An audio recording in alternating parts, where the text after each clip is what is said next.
Palmetto won the toss and deferred. So it will be the Rams who head deep back to receive. It will be Torian James and Anthony Miller.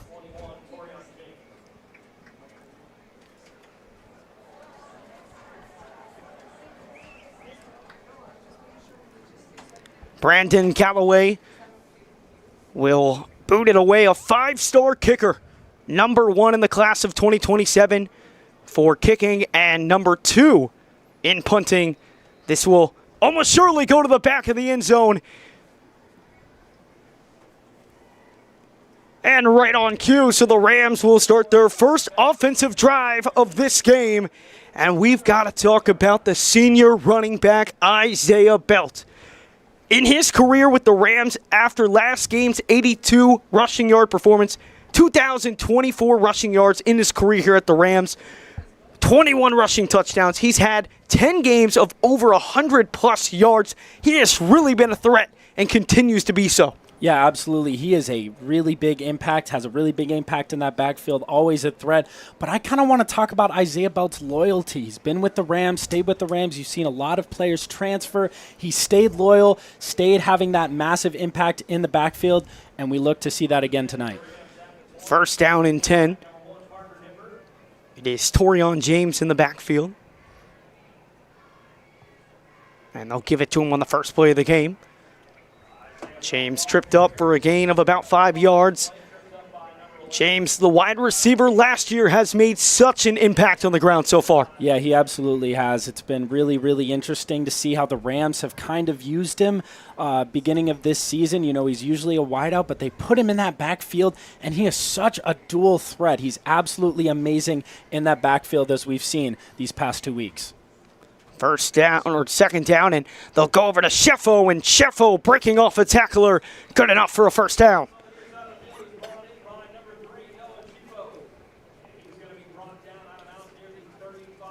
Sheffo had 4 receptions for 146 yards in the 42-7 win for the Rams over the Sharks last Friday. Holds offers from Coastal Carolina and Gardner Webb. Back to the ground, Torian James making some moves, and that is going to be a holding on Manuel Ramirez. Grabbing on to Troy Hines on the defensive line.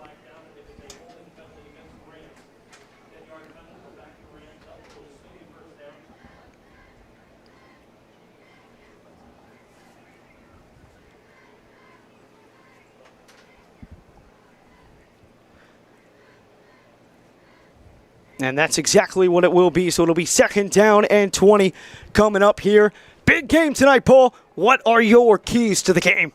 Yeah, absolutely. For the Tigers, they got to get that passing game going against a really young Riverview secondary. They've been able to, other teams have been able to exploit it earlier on in the season, and the Palmetto Tigers are looking to do that again tonight. Screen over to Sheffo, and it is knocked away, incomplete, setting up second down and long.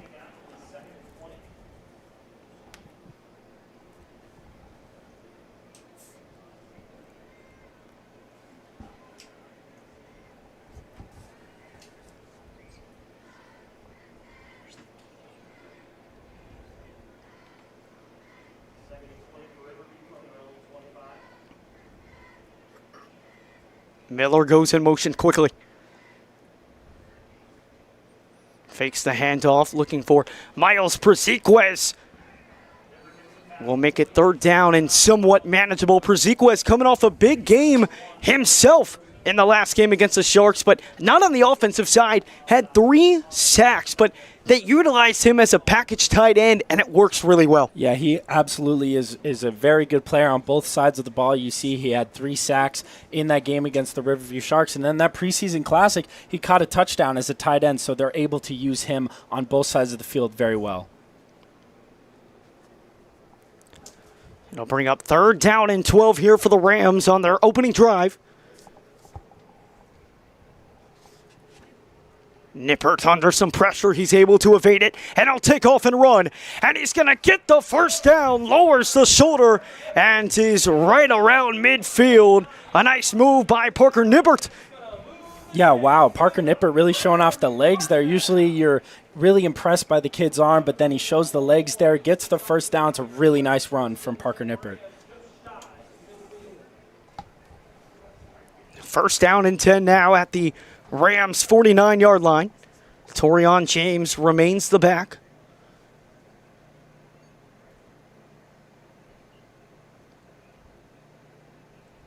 Once again over to Sheffo, who evades the first tackler and does the same with the second, and he's dragged out of bounds inside the 20-yard line. Yeah, it's a great play by Noah Sheffo, able to evade two defenders, get on that outside, get the first down, and then drag two defenders down with him to about the 20-yard line. It's an amazing physical play.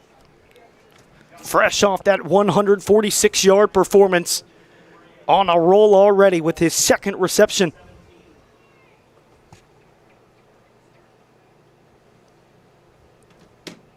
Rams in the red zone for the first time tonight. Torian James to back. Miller and Huffman to the left. James following his blockers and picks up around 4 yards on the play.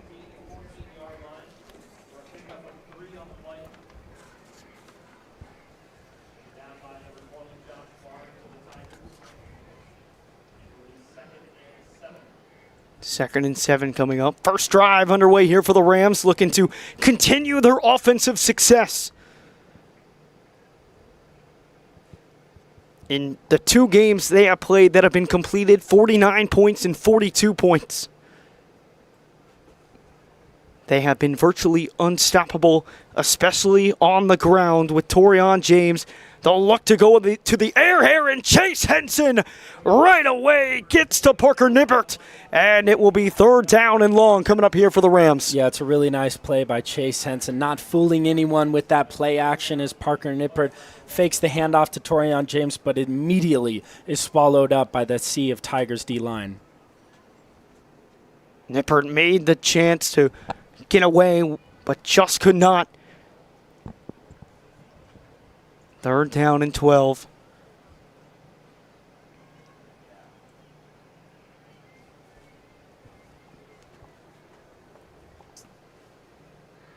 Big play early in this one. It would be about a 36-yard field goal from here. Nippert looks to the end zone for Sheffo, and he's got him in the back pylon. That connection has been just about perfect to start this year. Yeah, absolutely unstoppable. You see it in the game against the Riverview Sharks, and then right on this first Rams drive, he has been essential in that receiving game as Noah Sheffo catches the touchdown in the back of the end zone, able to shove off that defender. It's a great play by him. And the Rams will stay on the field. Brody Carroll not out to attempt the extra point.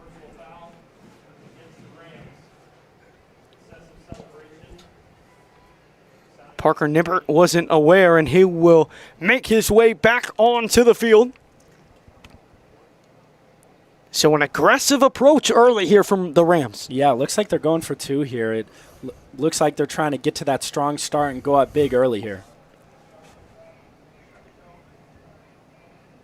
Huffman in motion, looks that way. He'll dump it off now. What a play. Huffman able to react, adjust his route, and the Rams are up 8-0 early. Yeah, it's a great play by Parker Nippert as he, fakes the handoff, and then it looks like he's going to go to that outside and rush it, and then looks to pass. Trent Huffman able to adjust his route, and he puts it perfectly in the breadbasket for Huffman to catch the 2-point conversion. The Rams drive right down the field and put up 8. Tigers looking to respond when we come back.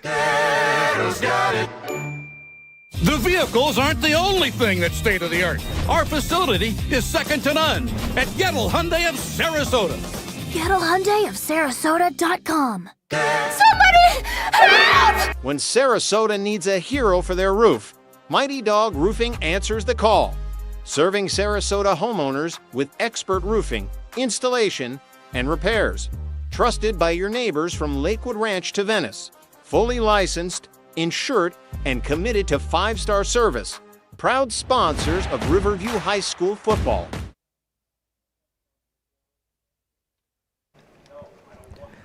Back to action here at the Ramble. Rams offense, it's been the storyline this season. Once again, right down the field, Parker Nippert, man. Yeah, they're really able to get that strong start and drive down the field early here. It's been something that we've seen a lot, especially in that game against Port Charlotte and against the Riverview Sharks. They're able to drive down that field, get up early, and we saw it against Naples too, the onside kick to start the game, and we see it right here. And it will not go far enough. Brody Carroll tries it again.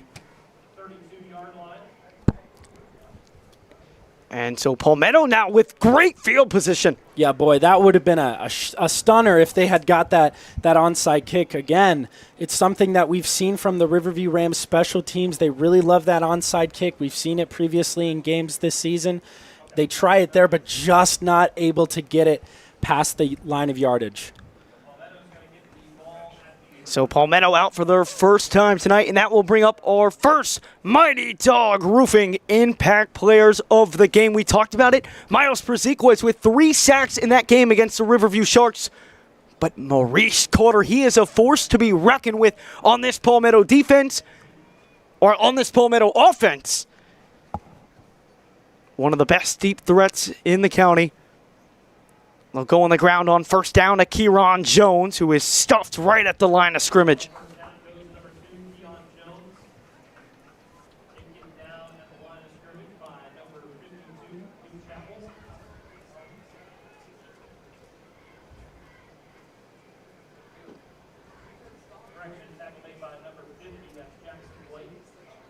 Jackson Blake in on the stop. It'll bring up second down and 9.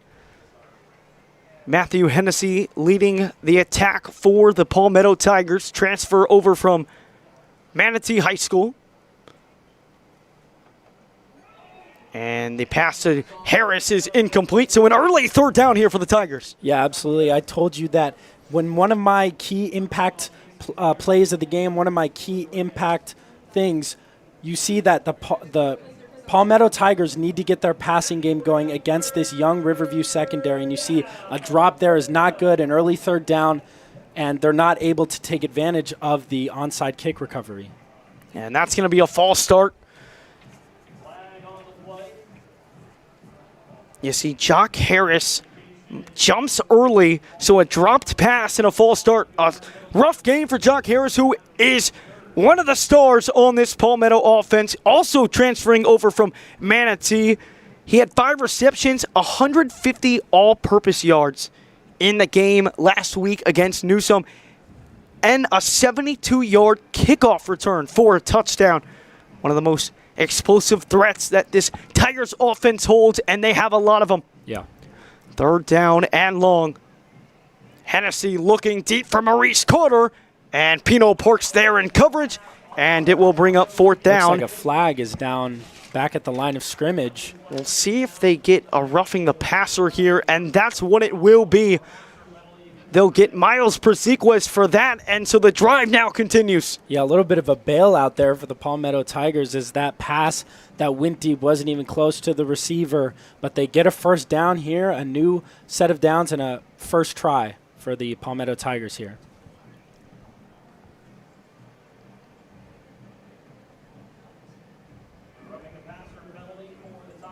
So it'll be a fresh set of downs. First down and 10 at the Rams' 21-yard line.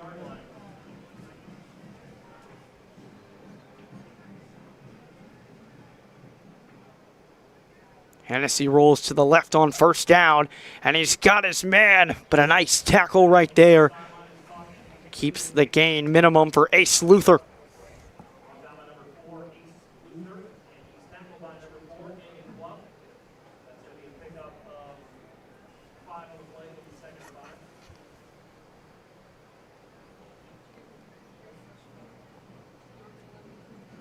Second down and 5.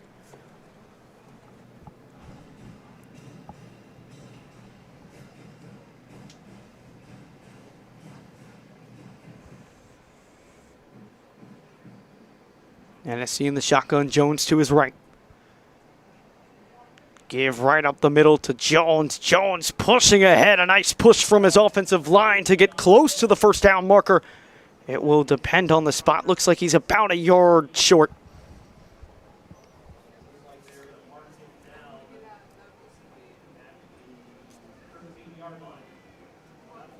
It'll bring up 3rd down and 2 at the 13-yard line.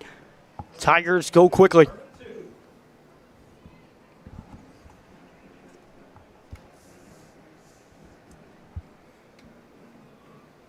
Shane Partridge, the back now. And Partridge gets the handoff, trying to find the end zone, and he is brought down inside the 5-yard line. They'll mark him at the 3. The Tigers taking advantage of that roughing the passer.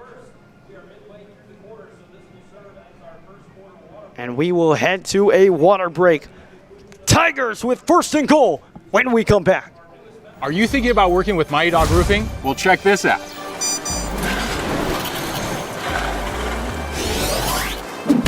Schedule your free inspection today, and you can receive $500 off your next roofing project. That's a top dog offer right there. Proud sponsors of Riverview High School football. Let's go Rams!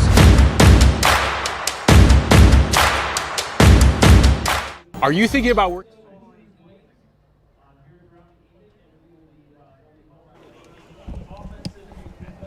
Welcome back on in. 4:55 to go here in quarter number 1. It'll be 1st down and goal for the Tigers. Hennessy in the shotgun. Shane Partridge to his right.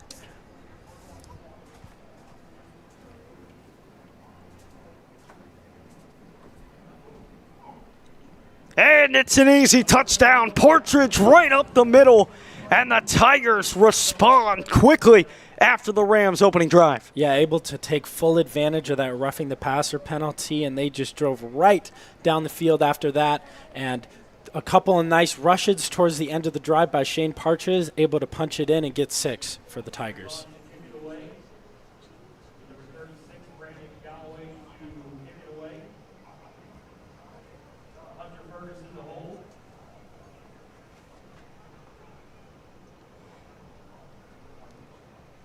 Galloway's extra point is up, and it is good.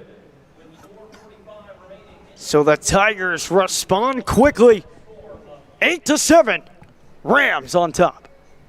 Somebody help! When Sarasota needs a hero for their roof, Mighty Dog Roofing answers the call. Serving Sarasota homeowners with expert roofing, installation, and repairs. Trusted by your neighbors from Lakewood Ranch to Venice.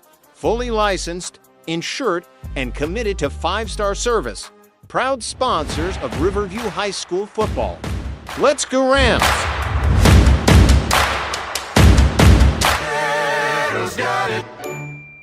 The vehicles aren't the only thing that's state-of-the-art. Our facility is second to none at Gettle Hyundai of Sarasota.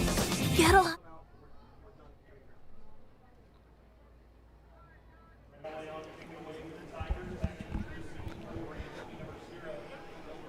The Rams tried to fool the Tigers with an onside kick.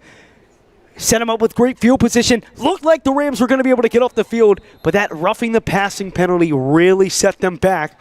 Tigers able to get a key response. Yeah, that really killed them there on a 3rd down, a crucial 3rd down. It was a pass that was incomplete, but a roughing the passer penalty got them 15 yards, and they were unstoppable from there. The Rams offense comes out for the 2nd time tonight. We once again have our Mighty Dog Roofing Impact Player of the Game. Anthony Miller just won the Suncoast News Athlete of the Month in September. He is such a versatile threat. You might even see him throw the ball here and there because he has such a powerful arm. Was the quarterback for the Rams last year. Now one of the most efficient wide receivers that the Rams have this season. And then Paul Moore. He has been sensational on the defensive side, but specifically the special team side. He has 2 block punts. Would have had 2. They did call one back. He has really been a force at creating the turnovers for this Palmetto Tigers side as Torian James gets the first down handoff. And he goes for about 7 yards on the play. Yet to see Isaiah Belt in the backfield here yet tonight, but Torian James, he's just been so effective this season. Had 2 rushing touchdowns in the home opener against the Naples Golden Eagles, and then last week against the Sharks also added 1 on the ground. Yeah, it's kind of that if it ain't broke, don't fix it. Torian James has been lethal in that backfield, and while Isaiah Belt is also an amazing option, they seem to be kind of sticking with Torian James just because he's been so good. Looks like the Rams have a penalty. And it'll be first down and 15. Getting the call now. So the good run from Torian James will be taken away.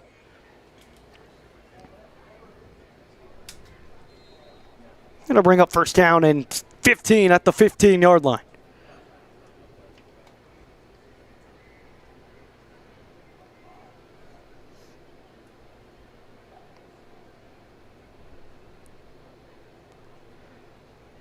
And Isaiah Belt met right away behind the line of scrimmage, and there is Paul Moore right on cue, along with them Kamari Hines. Yeah, it's a really nice play by Paul Moore, able to tackle, I believe it was Torian James in the backfield there for a loss, and it brings up a 2nd and long here for the Riverview Rams. A loss of 1 on first down.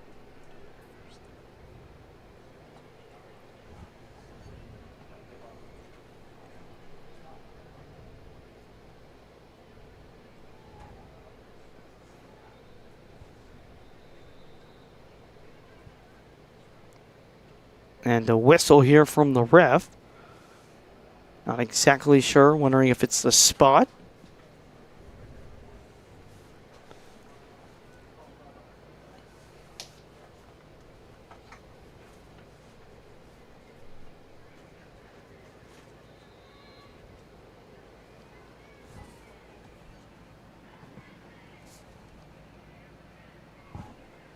Back to action, 2nd down and 16 coming up here for Parker Nippert and the Rams offense.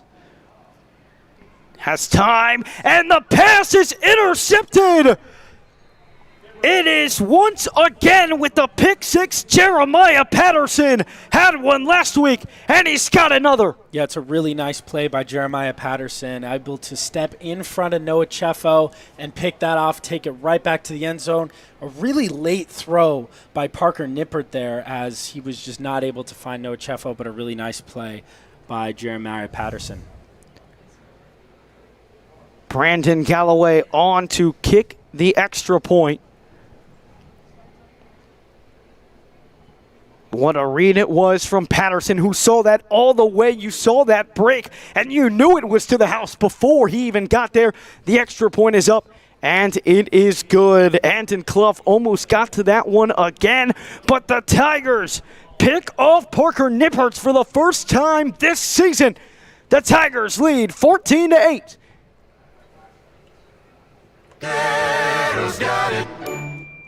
The vehicles aren't the only thing that's state-of-the-art. Our facility is second to none at Gettle Hyundai of Sarasota. Gettle Hyundai of Sarasota.com. Somebody help! When Sarasota needs a hero for their roof, Mighty Dog Roofing answers the call. Serving Sarasota homeowners with expert roofing, installation, and repairs. Trusted by your neighbors from Lakewood Ranch to Venice. Fully licensed, insured, and committed to 5-star service. Proud sponsors of Riverview High School football.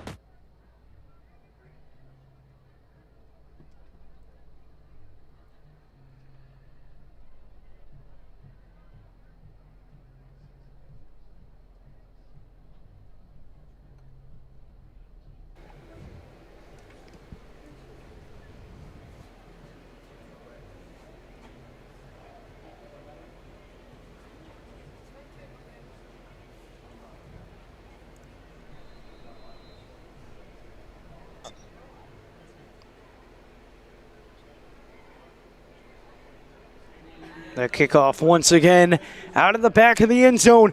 The first time this Riverview offense has really faced adversity this season. First time they've turned the ball over. How do you bounce back? Yeah, absolutely. It's going to be really kind of difficult for them to bounce back after that, especially after that weird energy with the onside kick, and then you get the pick six. It's going to be difficult for Parker Nipper to bounce back, but we've seen him do it, especially as this offense gets going. It's been super lethal this season, so I don't doubt that they will bounce back here and potentially score on this drive.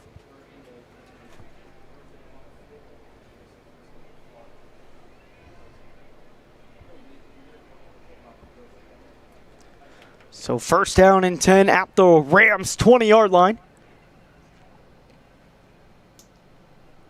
Play action to Sheffo. Sheffo has some room. Sheffo puts the moves on, and he's across midfield. Man, Noah Sheffo, have yourself a night so far. Yeah, he's been amazing tonight. And you see it was kind of a similar play to the pick six that was just thrown by Parker Nipper, but he's able to get it out in time, and that's why the result was different that time. And Noah Sheffo able to make a few men miss and get out past the 50.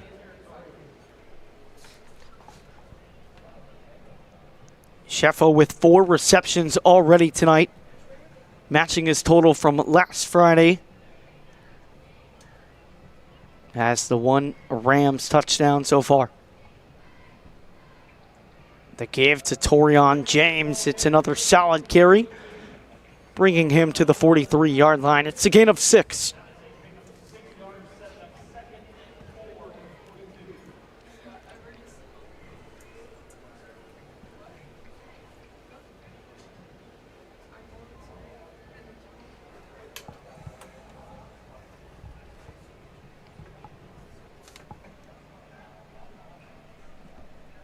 James bounces off a tackler, finding more room, and picks up the first down. Torian James, he's powerful. Yeah, he's been really, really good with those like 5 to 6 yard runs, and that's another reason why this offense has able to be so good this year is because he gets them in a position where you're not doing a second and long, where you're not doing a third and long, where you're doing a second short, third and short. So it's been really easy for them to convert because of Torian James. Nippert tries to go hard count on the Tigers.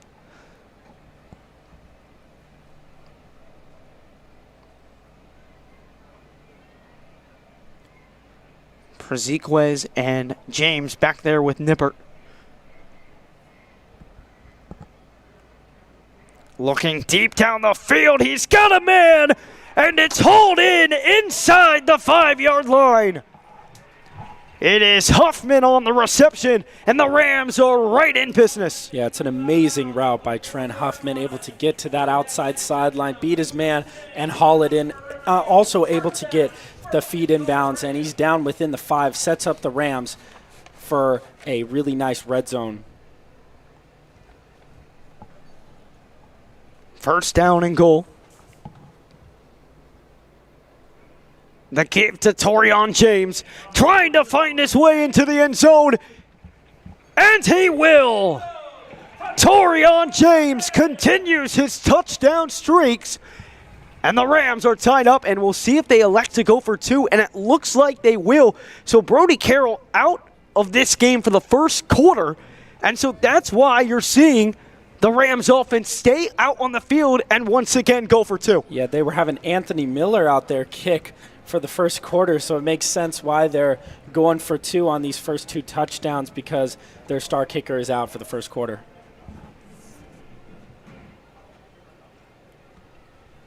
So the Rams will try and take a 2-point lead. And offensive coordinator Brody Wiseman wants to talk it over. 1:33 left to play here in quarter number 1.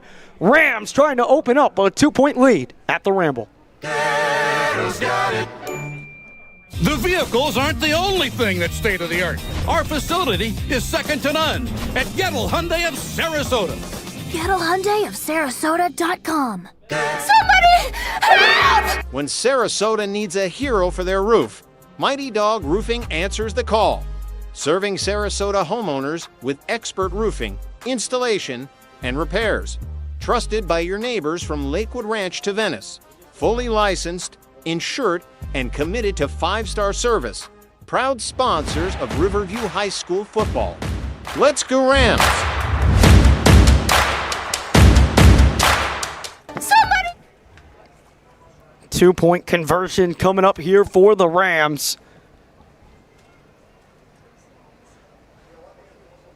Again, kicker Brody Carroll not playing in the first quarter, so Riverview elects to go for 2 here again. Trent Huffman was on the receiving end of the first successful 2-point conversion. Anthony Miller goes in motion behind Nippert. They'll give it right up the gut. And there is Torian James, scored the touchdown, scored the 2-point conversion. There's an octopus, and there's a Rams 16-14 lead. Yeah, it's a great play by Torian James. As we saw in that whole drive, he was just pounding those 5 to 6 yard runs, able to set the Rams up nicely in the red zone. And now you see he gets the touchdown and the 2-point conversion, as you said, an octopus, and puts the Rams up at the end of the first quarter. 1:33 still remains here in quarter number 1. Rams defense played well, but not great on that first drive. What are you looking for on this Riverview defensive side to shut down the Tigers? Yeah, I just need to see that secondary step up. They need to take a big step. That Palmetto passing game is really lethal, and they need to step up. You got guys in that secondary that are really good, like Annan Clough. They need to step up. They need to make big tackles. They need to deflect passes. They need to limit that passing game because they've been able to limit the rushing game pretty well so far.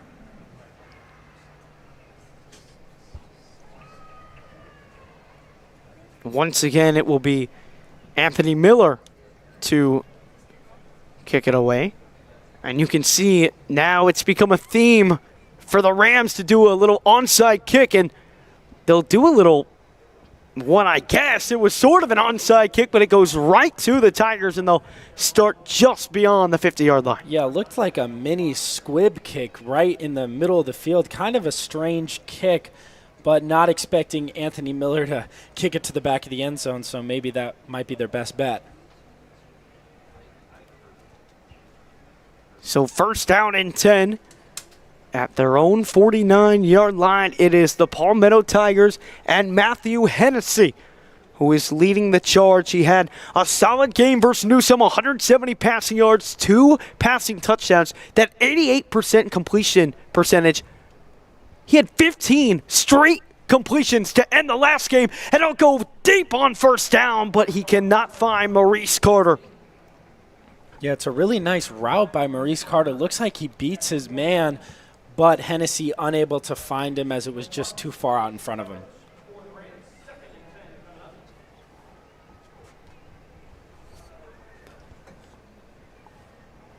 And I'll bring up second down and 10.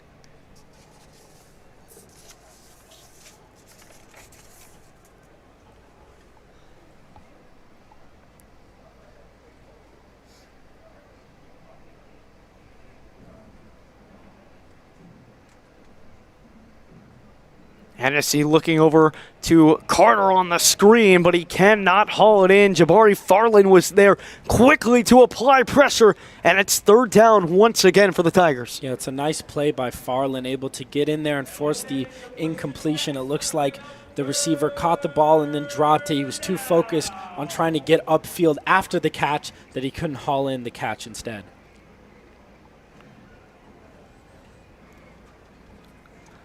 Four wide here for the Tigers. Jones behind Hennessy.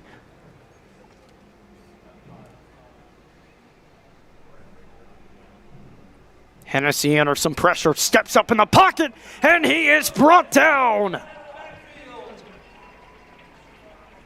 The Rams' defensive line gets to the quarterback, and the Tigers will be forced to punt it away. Yeah, it's a really nice play by the Rams defense, able to send the Palmetto Tigers out of the field early with great field position. That is something that they really needed to do on this drive. Now with a punt, the offense looking to capitalize on it. You can see Coach Christiani and Brody Wiseman telling Torian James to get back. They know how good Brandon Callaway is, one of the top-rated kickers in the country. number 1 in the class of 2027, number 2 in regards to punting.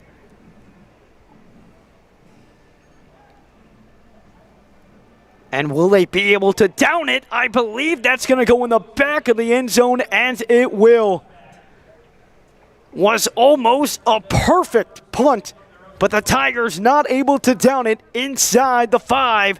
Rams coming up here when we come back. The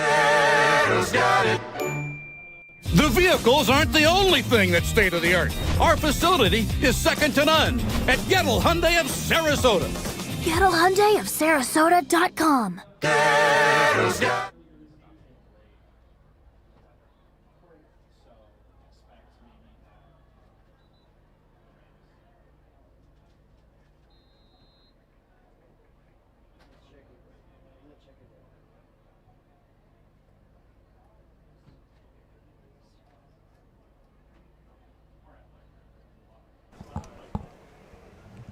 First down and 10 coming up here for the Rams. 22 seconds remaining in quarter number 1.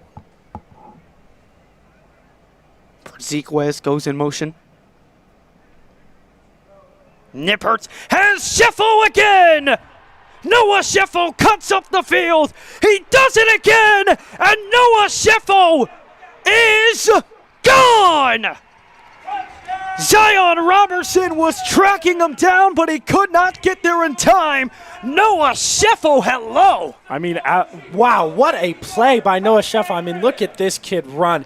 Gets it on that left side of the sideline. He's wide open, and then cuts it up completely to the right. Goes for a touchdown, makes a few men miss. He has been outstanding tonight. And once again, because there's 6 seconds that remain in the first quarter, the Rams will go for 2. A third straight 2-point conversion from the Rams offense. Definitely not something you see often. 2 for 2 on the night so far. Brody Wiseman sending the play in. He has done such a phenomenal job as an offensive coordinator for the Rams.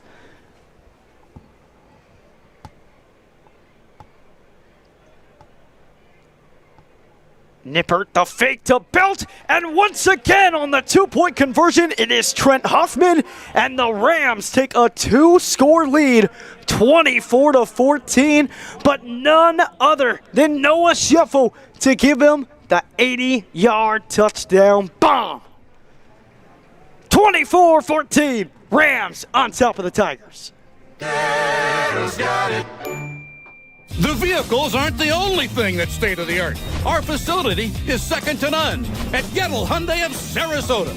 GettleHyundai of Sarasota.com. Somebody help! When Sarasota needs a hero for their roof, Mighty Dog Roofing answers the call. Serving Sarasota homeowners with expert roofing, installation, and repairs. Trusted by your neighbors from Lakewood Ranch to Venice.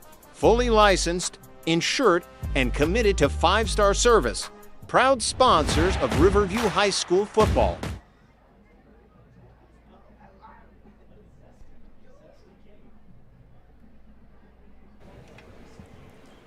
(24-14), 6 seconds remain here in quarter number 1. Noah Sheffel, the story tonight for the Rams. He has 2 touchdown passes, or 2 receiving touchdowns, excuse me. And another squib kick, and just falling to the ground at around the 25-yard line for the Tigers to take over for their 3rd drive today. They're 1 of 2 on drives. One of their scores came off of Jeremiah Patterson. Pick 6. That passing game has not been able to get going for the Tigers so far. It's really come from the ground between Jones and Partridge. Now the Palmetto offense has to get clicking, because it doesn't appear that they're going to be stopping the Rams tonight. Yeah, they absolutely do have to get clicking here. It's one of my keys to the games that this secondary has to step up. Those corners have to lock up those wide receivers because they've been giving up a lot of points. But they've been really, really good here tonight against that Palmetto passing game. And the pass on first down is incomplete, which will wrap up quarter number 1. Rams on top of the Tigers, 24-14. Second quarter action coming up when we come back. Somebody help! When Sarasota needs a hero for their roof, Mighty Dog Roofing answers the call.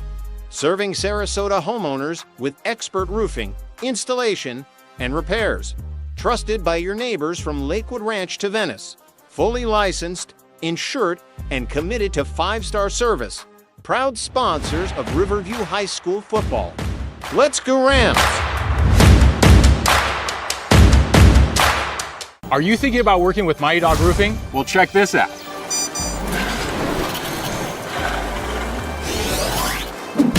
Schedule your free inspection today, and you can receive $500 off your next roofing project. That's a top dog offer right there. Proud sponsors of Riverview High School football. Let's go Rams!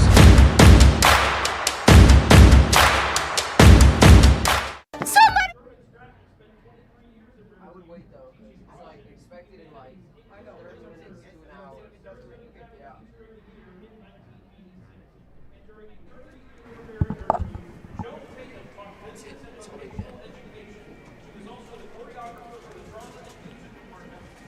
Second quarter action here from the Ramble. Matthew Hennessy and the Tigers back on the field. It's been an offense that has been very well to start the season, put up 42 points last week against Newsome, and had a strong start in that home opener against Alonzo. That game did not get finished. However, it did not get finalized. That game currently slated to play on November 7th. So the Tigers come into this one with a 1-0 record. Rams with 1 win, 0 losses, and a tie. Not often in high school that you see a tie. It's nearly impossible unless the game is tied at halftime and you get a huge thunderstorm to come down. Yeah, really not expecting that thunderstorm. The skies were looking good, but the rain was coming down, and it definitely interrupted that game. So first down and 10 here as Matthew Hennessy pitches it over to Keyron Jones. Keyron Jones, shoulder down, first down. They might mark him a yard short at the 34-yard line, so it'll bring up second down and short.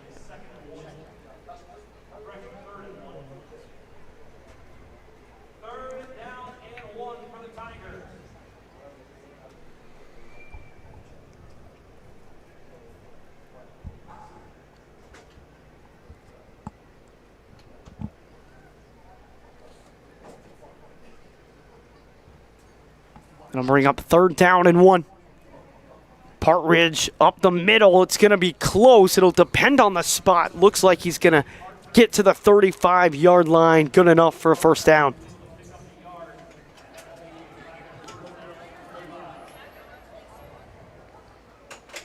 Partridge scored the opening score for the Tigers before Jeremiah Patterson padded that then lead with a pick 6. First down and 10.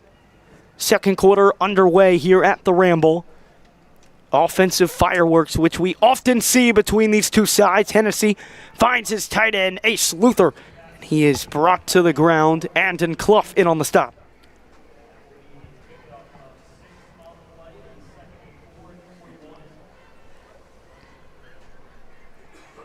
Yeah, always seems to be a shootout between these two teams as we've seen in past years, and it doesn't look like that's going to stop tonight. Already 24-14, and the second quarter has just started. That game in 2023, the last time these two met in the regular season here at the Ramble, it was a 52-42 thriller.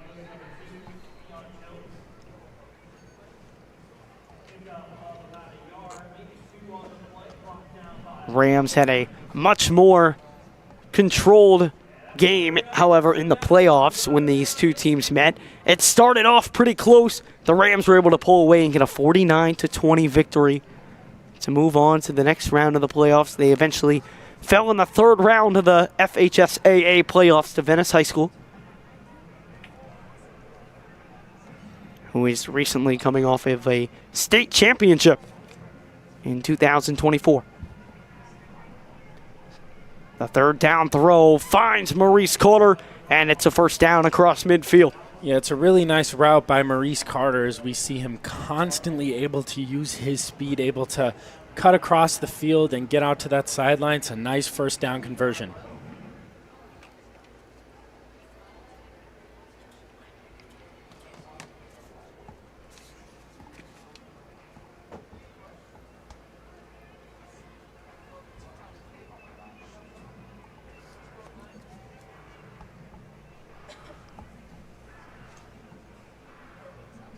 Hennessy rolls to the right, looking for Luther, and it is incomplete.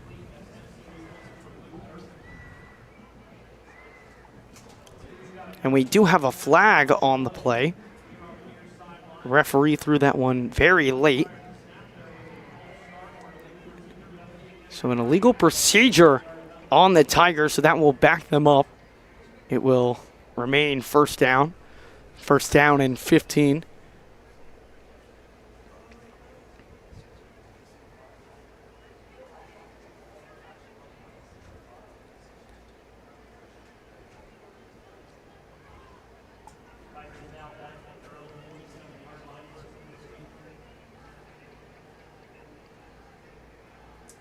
Hennessy in the shotgun, Kieron Jones to his left. The give to Jones, trying to bounce off his offensive lineman. Not much room to go. Picks up around 2 yards.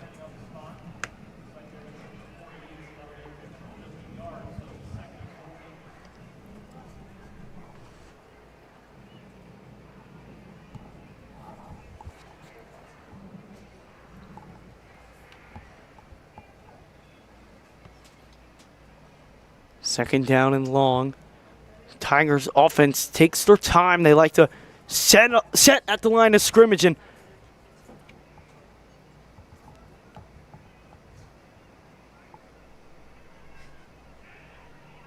Luther in motion. They'll go to Maurice Carter on the side. Carter following his blockers, and he will make it third down and manageable across the 45-yard line, out at around the 43. Yeah, it's a really nice designed play there as he gets the screen to that right outside, follows the blocks. Maurice Carter able to really follow those nicely set blocks and make it third down and manageable here.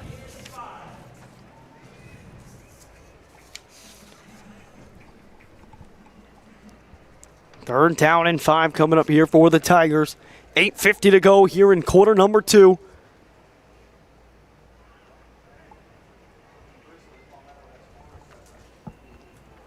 Partridge to the right of Hennessy.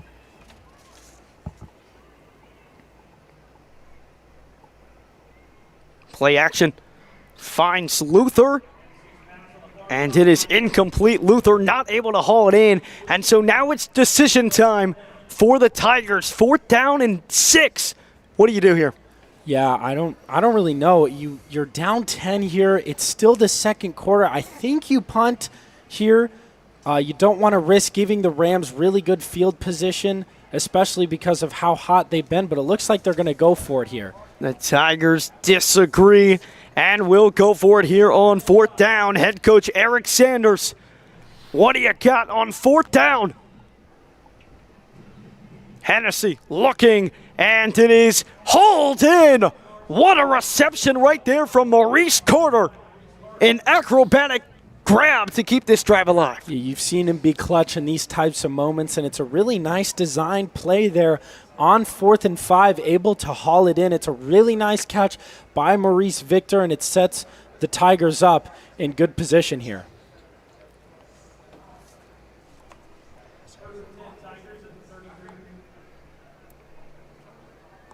Now on first down, Hennessy throwing again to that right side to Carter, and Carter has got it.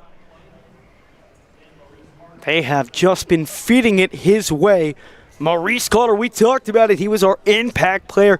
Not only is he a threat on those screens, because you've seen him utilize that quick route with him, but they've tried to hit him deep, and he's had the cornerback beat. They just have not been able to connect. But Maurice Carter really making a name for himself in this game so far. Yeah, he definitely has. He's played amazing even though he hasn't really got those big plays yet, like Noah Sheffo, he's been beating his man constantly. He's been hauling in a lot of receptions, and they are, like you said, just feeding him. He's getting a lot of the targets, and that's partially due to Ace Luther dropping some balls there on that drive. You know, you saw he was cutting across the field and dropped 2 straight, so they are just going to keep feeding Maurice Carter. Carter, who holds an offer from Alabama State, 329 receiving yards and 4 touchdowns in the 2024 season. Also won Special Teams Player of the Year for Palmetto last season. He is well on his way to beating out his 2024 numbers. Second down and short here coming up for the Tigers, who are looking to respond to this Riverview offense, who has just not backed down. Hennessy looking over the middle. He's got Chuck Harris, and the Tigers do respond.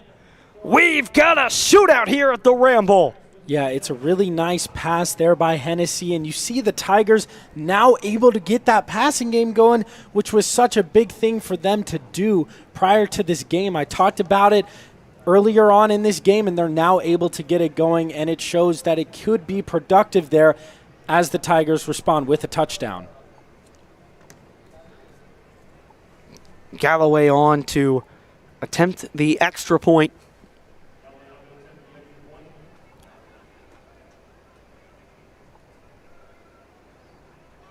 It is up, and it is good. 24-21, 7:56 here to go. Tigers take some time off the clock.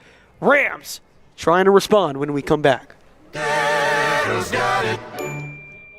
vehicles aren't the only thing that's state-of-the-art. Our facility is second to none at Gettle Hyundai of Sarasota. GettleHyundaiofSarasota.com. The vehicles aren't the only thing that's state-of-the-art. Our facility is second to none at Gettle Hyundai of Sarasota. Somebody help! When Sarasota needs a hero for their roof, Mighty Dog Roofing answers the call. Serving Sarasota homeowners with expert roofing, installation, and repairs. Trusted by your neighbors from Lakewood Ranch to Venice. Fully licensed, insured, and committed to 5-star service. Proud sponsors of Riverview High School football. Let's go Rams! Somebody!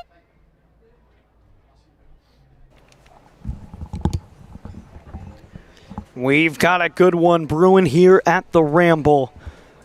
Looking very similar to that 2023 game where the Rams won 52-42. It's a game where Palmetto Tigers star Rockland Lodge exploded for a game just like Noah Sheffo has had so far in this one. Rockland Lodge had 2 touchdowns, both over 80 yards, both on screenplays in that thriller.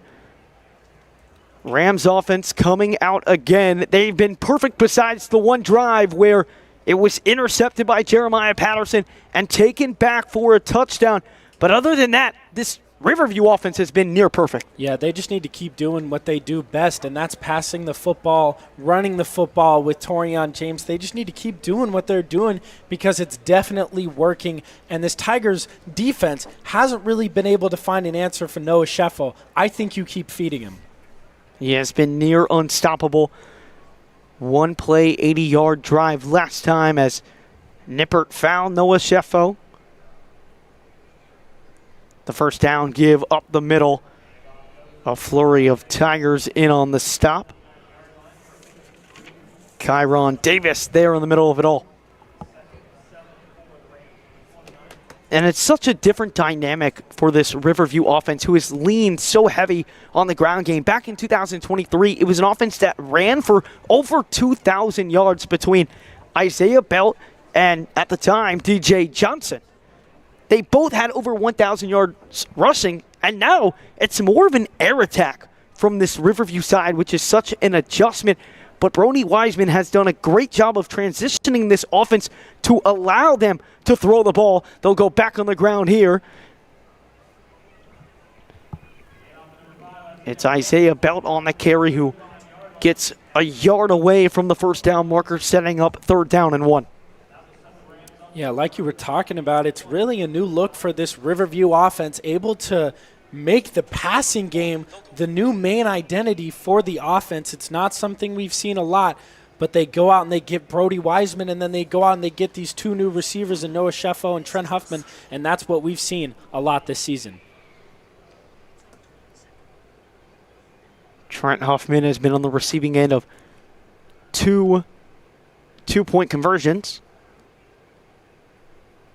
The 3rd down give up the middle, and it is a 1st down. Isaiah Belt across the 40. And it looks like Coach Christiani has called a timeout, or we will have our water break, and that's what it will be. 6:22 to go here in quarter number 2. Rams trying to get back up by 2 scores. The vehicles aren't the only thing that's state-of-the-art. Our facility is second to none at Gettle Hyundai of Sarasota. Gettle Hyundai of Sarasota.com.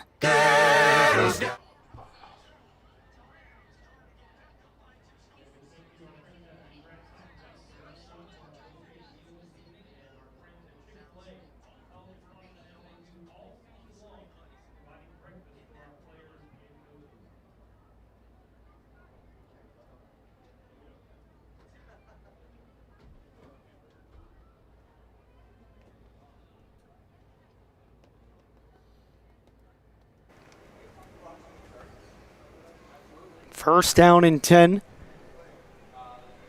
Just over 6 minutes to play here in quarter number 2.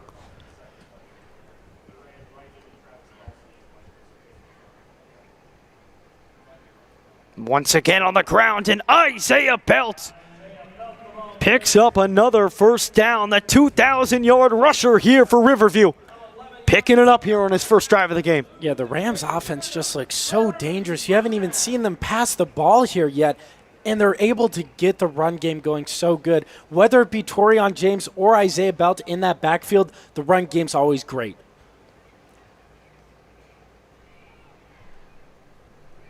Riverview has been so fortunate at the running back position of recent years. Isaiah Belt for the last 4. DJ Johnson for some time before he transferred over to Booker after the preseason kickoff classic last season, which gave Isaiah Belt his first true RB1 workload last season. Even though as an RB2 in 2023, he still ran for over 1,000 yards. It's pretty special to have 2 running backs go for over 1,000 yards. It is 2nd down and 5, ball at the Tigers 42.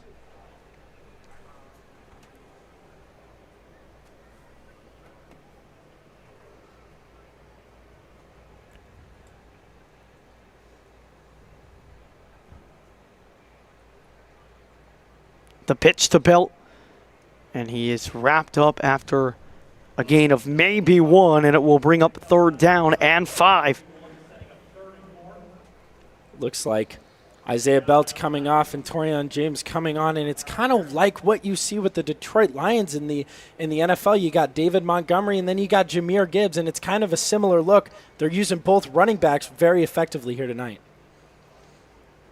2 running backs with 2 different mindsets as well, 2 different skill sets as well. They complement that Detroit Lions running back duo perfectly. James tripped up past the 40, but it's not good enough for a 1st down. And so now it's decision time for Brody Wiseman and the Rams offense. 4th down and 2, and that looks like they will stay on the field. Yeah, they've been really aggressive here tonight, and that's going to continue here as they're going for it on 4th down. Not necessarily the best field position to go for it, but they're continuing that aggressive look here on the offense. Nippert's in the shotgun, trying to go hard count. We'll see if they just try and draw them offside. 15 on the play clock. 3 wide receivers out to the left, none to the right. And they will call a timeout. So 4th down and 2 coming up here for the Rams. Ball at the 39-yard line. What's your call here? Go for it. You punt this one away. I think you punt this one away. I think your defense has shown enough that they can kind of stop the Tigers on a couple of their drives here. I don't think it's the best field position to go for it. As I said on that last drive, I don't think you should go for it here. But I think they will because they've been so aggressive up until now. So I wouldn't be surprised if they go for it here. You see in these shootouts, teams tend to be more aggressive. Stops have come at a premium in a game like this, and they will go for it. 24-21, Rams on top of the Tigers. 4th down and 2. It's a big play coming up, especially with just how little time there is in half number 1. Under 4 minutes to go. Tigers could get a stop, score a touchdown, and they will receive the second half kickoff. They'll go right up the middle to Torian James. It will depend on the spot, but they are going to give him the first down. Gets to the 36-yard line. A big conversion from the Rams. Yeah, Torian James has just been so effective tonight. I'm not surprised that they just give it to him on that 4th and short. He converts, and he's been doing what he's been doing all night. Rams have not opened up the passing game on this drive yet. It has been straight run, and it has worked. You've seen many drives where it's been majority pass. This drive, it's been different. All on the ground. Will they switch it up here? They will not.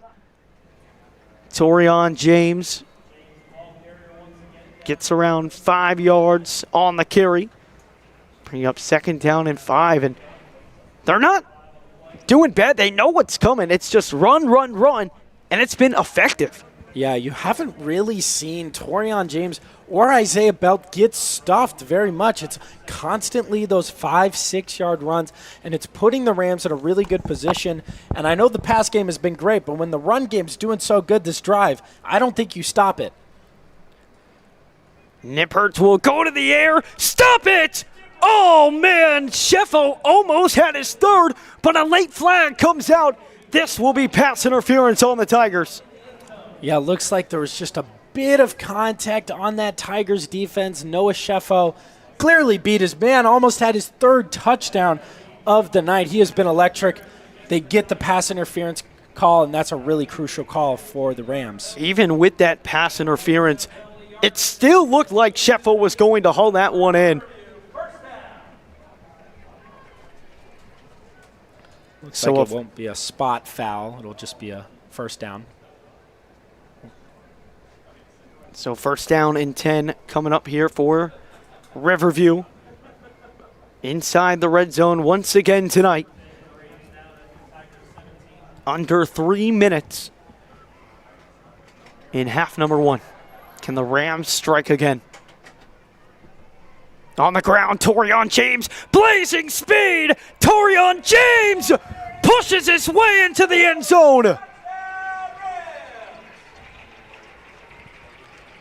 Yeah, it's an amazing run by Torian James, able to show the physicality. He definitely doesn't look like the biggest guy, but he definitely makes up for it in his physicality. You see it there, just drags like 3 defenders into the end zone, flips over one of them, and gets the touchdown as the Rams go up 2 scores here. So now that Brody Carroll is back, the Rams will elect to take the extra point, and it is good. Rams on top 31-21. Under 3 minutes to play here in half number 1. Do the Tigers have an answer? The vehicles aren't the only thing that's state-of-the-art. Our facility is second to none at Gettle Hyundai of Sarasota. Gettle Hyundai of Sarasota.com. Somebody help! When Sarasota needs a hero for their roof, Mighty Dog Roofing answers the call. Serving Sarasota homeowners with expert roofing, installation, and repairs. Trusted by your neighbors from Lakewood Ranch to Venice. Fully licensed, insured, and committed to 5-star service. Proud sponsors of Riverview High School football. Let's go Rams! Somebody!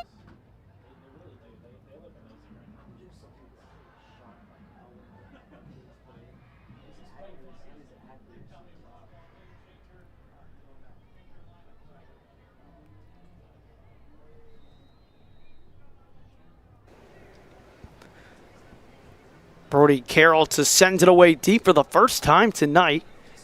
And what a kick that was from Brody Carroll. There is a flag. Looks like the Rams were too early.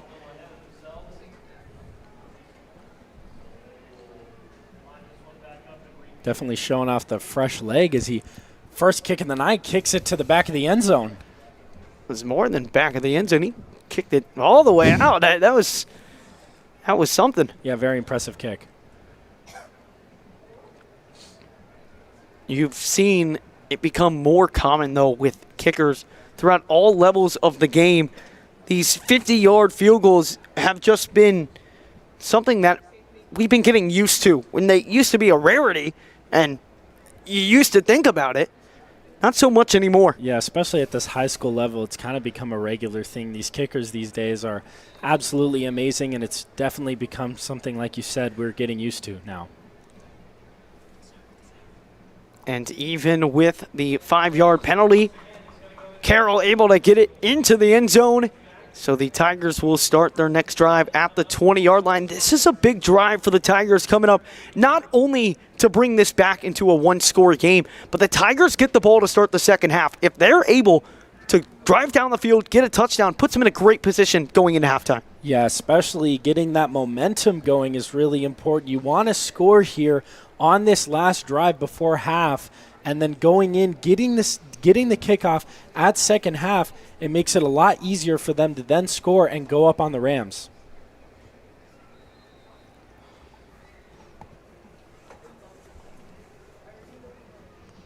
.231 to play here in half number one.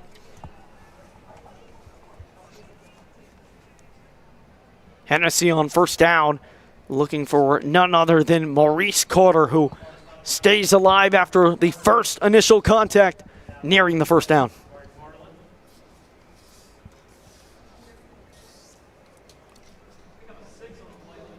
Six-yard gain for Carter, who has been the preferred target for Hennessy tonight.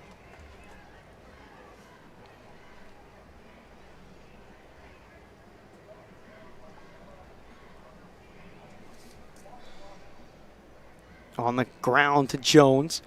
Jones brought down, but not before picking up the first down. And then Clough in on the stop for the Rams. Yeah, it looks like they're going to kind of keep going fast and trying to chew as much clock as possible so they don't score too quick and then give the ball back to the Rams so that they have a chance to score before half.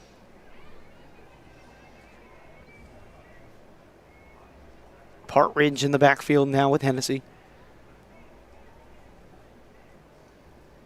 They'll give it to him and brought down right away. Aaron's in on the stop.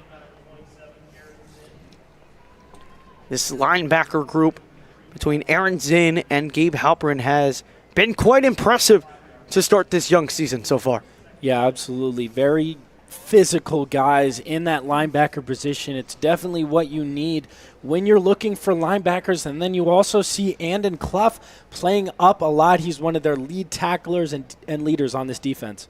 And once again on that screen to Carter, he cannot handle it. That's the second time he's dropped one of those screen passes, and now it brings up third down. 1:20 to play here in the second quarter. Rams can get a stop and possibly drive down the field and get another score. This is a big third down. It's 3rd down and 6 for Hennessy and the Tigers. Two wide receivers to the left. He's got Carter over there to his right. And we do have a flag that drops late, and it looks like it's going to be against Palmetto. Yeah, false start.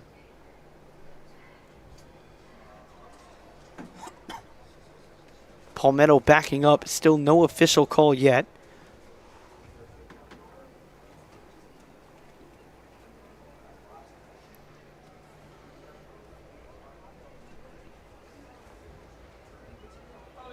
And it will be a false start on the Tigers. So 3rd and 6 turns into 3rd and 11.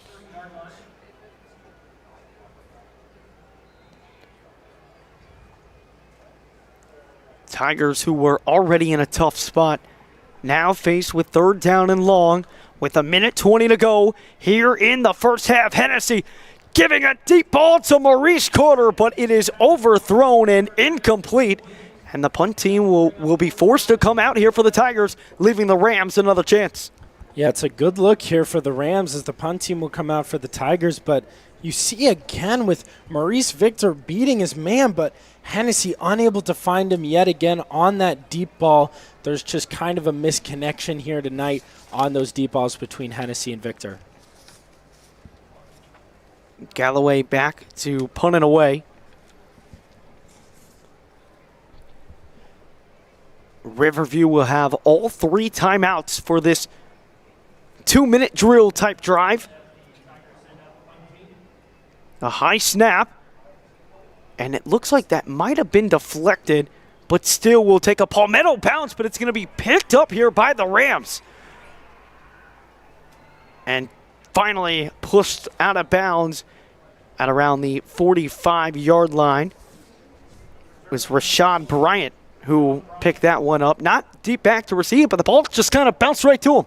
Yeah, they're set up nicely at this good field position here. They got 59.6 seconds on the clock, plenty of time, especially with those 3 timeouts, and especially how good this Rams offense has been playing. It shouldn't be hard for them to get some points before halftime.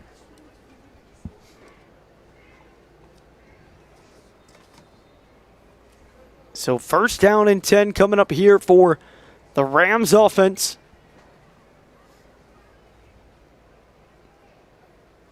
Rams going 5 wide here. You see Ashton Clough and Maddox Booker come in for the first time, and Another a flag. So it's an illegal substitution penalty on the Rams. Back them up 5 yards to start this drive where they will have 59.6 seconds to work with, all 3 timeouts. Tigers will get the ball to start the second half. So this is a key drive specifically for this Palmetto defense. Going down 3 scores puts you in a really tough spot.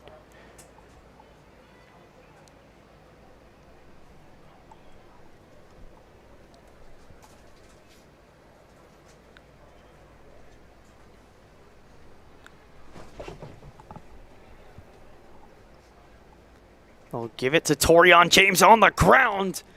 A nice move and able to get back to around the original line of scrimmage. It's Jock Harris in on the stop.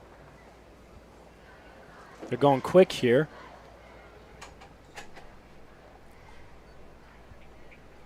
Not being super aggressive and letting the time go. And once again, they'll keep it on the ground with Torian James. Makes a nice move. This one will be coming back, though. Looks like they're going to get Manuel Ramirez with another hold. That's his second of the night.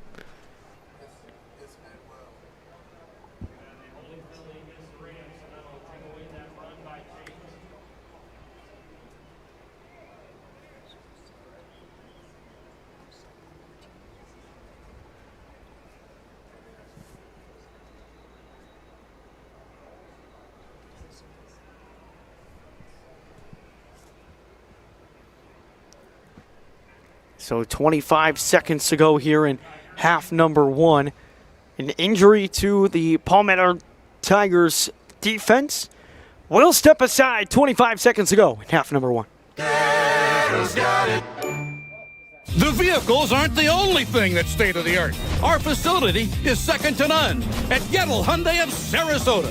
Gettle Hyundai of Sarasota.com. Somebody help! When Sarasota needs a hero for their roof, Mighty Dog Roofing answers the call. Serving Sarasota homeowners with expert roofing, installation, and repairs. Trusted by your neighbors from Lakewood Ranch to Venice. Fully licensed, insured, and committed to 5-star service. Proud sponsors of Riverview High School football. Let's go Rams! Somebody!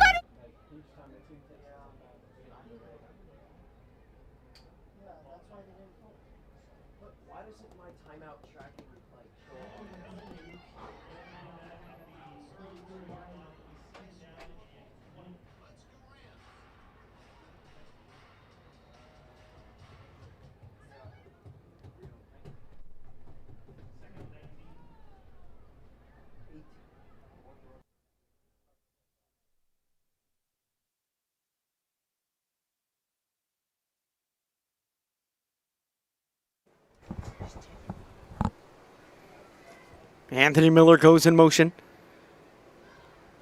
They will keep it on the ground. Rams content with going into the break, up by 10. Decide not to take any shots down the field. So halftime here at the Ramble, 31-21 is your score, unless we have a... Never mind, no timeout. We are headed to halftime at the Ramble. What an exciting first half it has been. Riverview on top of the Tigers, 31-21.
Welcome back on into Arsenal Productions for half number 2 of the Riverview Rams and the Palmetto Tigers. I'm Addison Rusko. Alongside me is my partner, Paul Whiteside. And what a first half it was, Paul. Rams came out of the gate strong. 31 points in half number 1. The Tigers held their own. Defense helped out with the pick 6. 31-21. Tigers get the ball to start the second half. They need a big-time response here to open this up and get some momentum back. They definitely do. They need to respond to kind of what the Rams have been doing all game. The offense has been firing on all cylinders. Both running backs, Torian James and Isaiah Belt, have been going off. And then, obviously, the addition of Noah Cheffo in there making a huge impact. Already has 2 receiving touchdowns, a whole bunch of yards.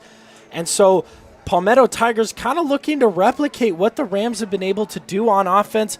We'll see, as it should be an interesting half. Obviously, you see the rain as the conditions might affect that. So should be an interesting half as to see if the momentum shifts between these two teams. The rain certainly played a factor at halftime for the Riverview Rams Kilty band. The rain has eased up, still some drizzles here and there, but this game, it's going to have a different feel, maybe a little more run heavy with how wet the field's going to be. The crowd has kind of completely went away since that rainstorm, but half number 2 still underway. Looked like we were headed for another delay. That delay was called off, and half number 2 is on here at the Ramble. Brody Carroll will get the second half started. It is the second time that there has been a heavy thunderstorm that has rolled into the Ramble. Both the road games, the weather has been picture perfect. It has been rainy conditions for both games to start this season at home. Brody Carroll kicks it away into the back of the end zone, and it's a big drive coming up for Matthew Hennessy and the Palmetto offense.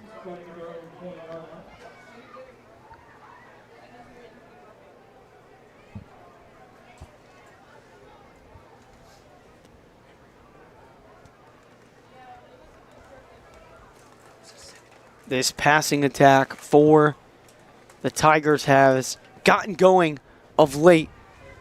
Jock Harris, a big part of that big touchdown over the middle. Got his first of the game. They're going to have to look to him a lot more. Maurice Carter has been the guy so far, but Jock Harris, besides that one touchdown pass, hasn't done much. They're going to need him to elevate his game here in half number 2. It's first down and 10.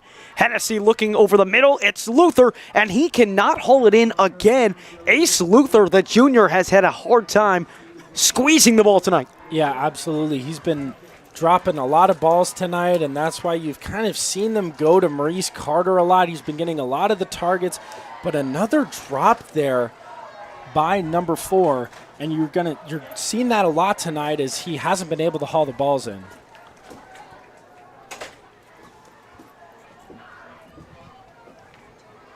It is second down and 10. Hennessy under some pressure, able to get it away, and now it's hauled in by Ace Luther. A big-time grab. That was probably the hardest catch he's had to make tonight. Hauls this one in for a 15-yard gain. Yeah, it's a great catch, but it's an even better play by Matthew Hennessy, able to extend the play. He's able to get out in that right side of the pocket, get it to Ace Luther, hauls it in, and it's a first down for the Palmetto Tigers. First down and 10, ball at the Tigers' 40-yard line. Kyron Jones in the backfield. They'll give it his way, and he is wrapped up right away. Kayvon Love in on the initial stop. It's a loss of 1 on the play. This Riverview defense has shut down the run. It's a running game that is used fairly often from this Palmetto side. Kyron Jones had 2 touchdowns in the last game versus Newsom. He had the game-winning touchdown in their preseason kickoff classic for Separate Hills. This has been a team that's been able to be effective on the ground so far. Not the answer. Second down, looking to be a screen to Partridge, and it is incomplete. That was good coverage right there from Jackson Blake to notice that screen right away. You could tell Hennessy had some hesitation. Yeah, it looks like he did have some hesitation as the Riverview defensive line broke through early there, and it looks like it was a drop by the running back, but Hennessy able to get it off and avoid the sack. But like you said, the Tigers have kind of been unable to lean on that running game like they have all season. They've been forced to go to the passing game, and it's mostly worked out for them with this offense. It's a pitch over to Kyron Jones. Jones shakes off one tackler, but not enough for the first down. It's a gain of 6, which will bring up 4th down and 5. An interesting play call on 3rd down and 11. Almost makes you think they're setting up to go here on 4th down. Yeah, it definitely does, and I think they will go for it here on 4th down in their own territory, as it looks like that pitch was definitely a setup for this 4th down. Down by 10. Hennessy tries the hard snap. 31-21. Second half just underway, and an early timeout from Palmetto. They will talk this one over. And if they were just trying to fake it, they would have just taken a delay of game. 4th down and 5. It's a crucial part of the game. The way that this Riverview offense has been moving tonight, it has been nearly unstoppable for the Palmetto Tigers defense to stop. If the Rams defense gets a stop here, you're almost trying to find ways for the Tigers to claw back and win this one, and it would have to start with their defense. Yeah, they can't afford to not convert here on 4th down, especially in their own territory. With how well this Riverview offense has been playing, they just can't allow that to happen. So we'll see what the play call here. I like the decision to take an early timeout here and talk it over, maybe go through the play a little bit more, make it more confident as we go into this 4th down conversion. Well, they will elect to punt it away after the timeout. So down by 10, they will boot it away to Andon Clough. But that kick goes out of bounds. The Rams will start past the 25-yard line, past the 30-yard line, and out of bounds at the 32-yard line. So not the greatest punt for Galloway. The Rams still starting in good field position here. Yeah, they definitely are starting in good field position, and I like the decision to punt there. They're definitely taking my advice throughout the broadcast of playing more conservative, and I really think that that would have been a hard 4th down to convert. They punted away, but they're definitely going to have to lean on this defense. But with how well this Rams offense has been playing, I don't know if that's going to be the case this drive. We'll see what the Rams pull out of their sleeve here on their first drive of half number 2. We'll see how much of an effect that rain really has. Handoff up the middle on 1st down and 10. A nice carry right there for about 5 yards on the play. Yeah, you see he's constantly getting stopped at the line, and his ability, Torian James' ability to fight off the initial contact and keep pushing for yardage is really fascinating, and it's been something that we've been seeing throughout this drive and throughout this game, and it's been something that has been so effective for that run game.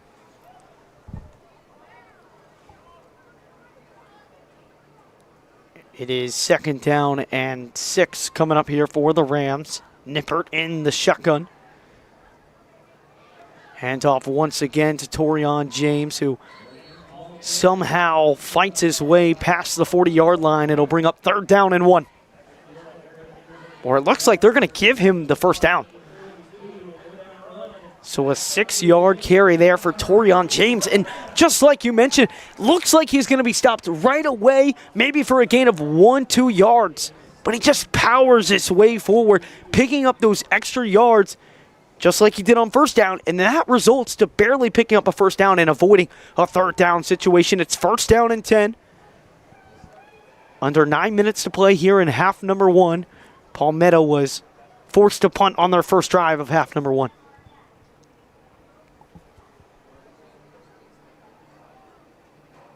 Once again on the ground, and this time the Tigers defense able to make the stop. It's Paul Moore in the tackle.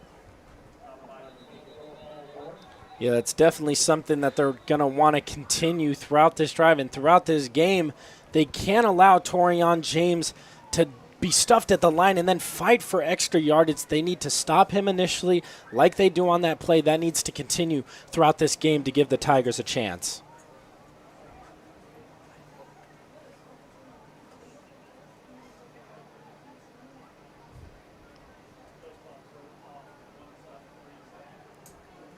The official talking to head coach Cristiani, waiting on word of what this call was. Didn't see a flag come on the field.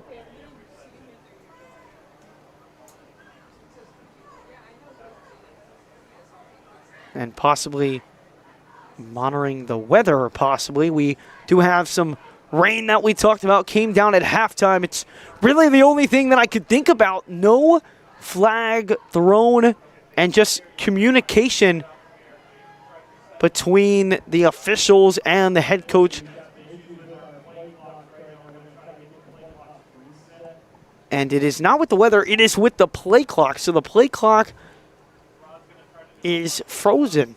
I think a relief to everyone that it wasn't a weather issue, as I don't think many would be too happy about another delay. You know, I obviously in that game against Naples, and it would not be a very good thing for this home crowd to be upset by the delay again.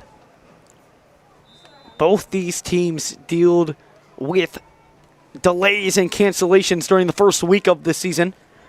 Palmetto was up 17-0 at halftime over Alonzo. Rams and Naples were tied at 14 apiece before that game eventually got called into a tie. So it is third down. Third down and 8.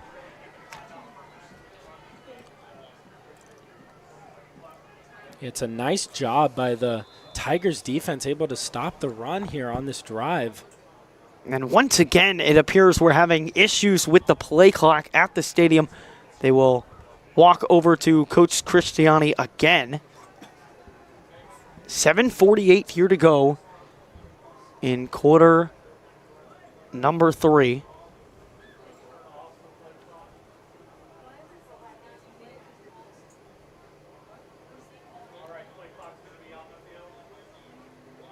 And we are hearing that the play clock is going to be kept on the field for the remainder of this game. So the play clock will be turned off. You cannot see it, but on both play clocks at both sides of the end zone, one is at 38, one is at 22. Something is clearly wrong. So the play clock will now be kept on the sideline by the officials. Still waiting to sort this all out here.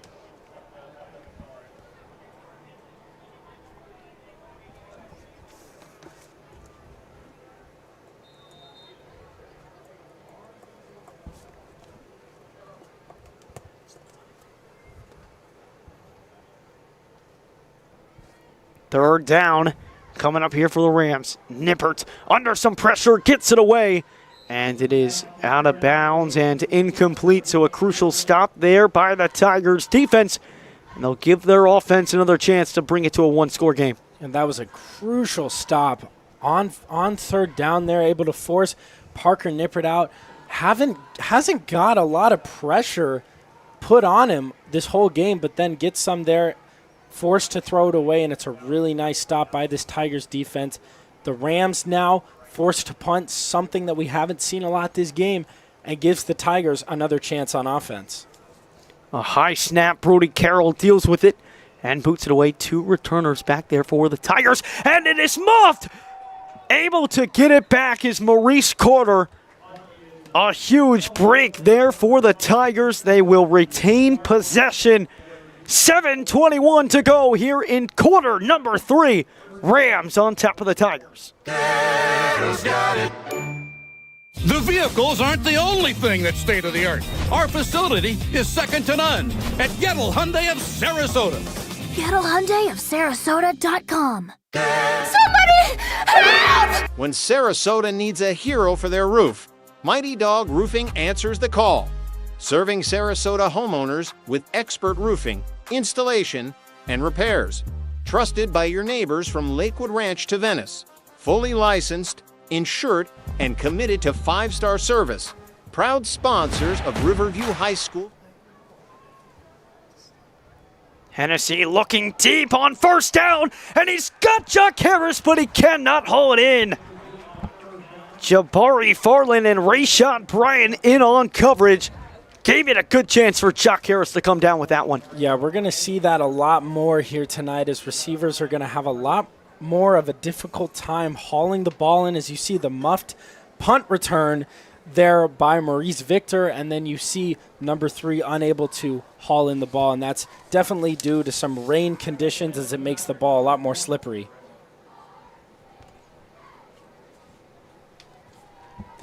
Second down and 10 coming up here for the Tigers. Hennessy under some pressure, and he is brought down. Henry Donovan, his first sack of the game, and it's third down and long.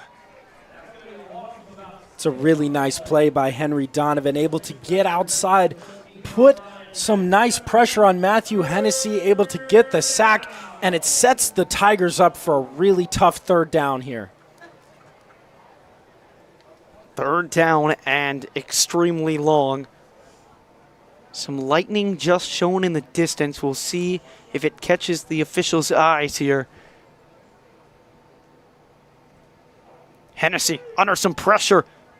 They'll dump it off to Kieron Jones. Jones shaves off one tackler, but cannot get the first down. It will be fourth down and 6. The Tigers will be forced to punt it away. That sack really set them back there. It's a great play from Henry Donovan. This defensive line unit for the Rams has really been effective tonight. They've halted the run game, and they've gotten pressure on Hennessy a few times. Yeah, it's been a really good showing from the Rams defensive line. You obviously have longtime Ram Kayvon Love on that defensive line. Then you get guys like Miles Perziquas and Henry Donovan involved, and it's a dangerous unit. Torian James waves for the fair catch, and it is picked up and returned for a touchdown by Kyron. They're not allowed to return it. They're not allowed to return it, and so Palmetto will take possession, but it will not be a touchdown. It would have been a walk-in touchdown for Kyron Davis. And you just saw the muffed punt for the Tigers. Gotta just let the ball bounce. Cannot take the chance. This rainstorm came down heavy at halftime. Clearly having an effect here. Yeah, definitely having an effect. And I think what you do here is we just see some lightning again. I think what you do here is you let that ball bounce maybe 10, 20 yards back, because I don't think you risk a turnover. And once again, we are headed to a delay here at the Ramble. With 5:32 to go here in the third quarter, we once again will head to a rain delay. We will keep you guys posted as we head to a rain delay. We will update every 5 to 10 minutes on our current status. Currently, we are 30 minutes away from play resuming. When play does resume, it will be the Palmetto Tigers taking over after Torian James muffed the punt. 31-21 here at the Ramble. We are in a lightning delay.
Down 10 for the Tigers. First play over the air, and it is caught by Maurice Carter. And right away, the Tigers are in business inside the 5. It is first down at the 1-yard line. You have a penalty flag down and a However, there is a flag on the Tigers. This one might come back.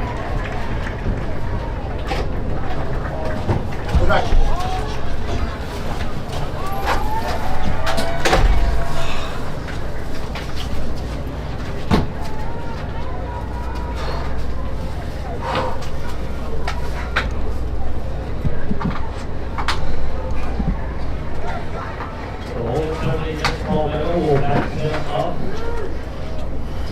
They will have it first down at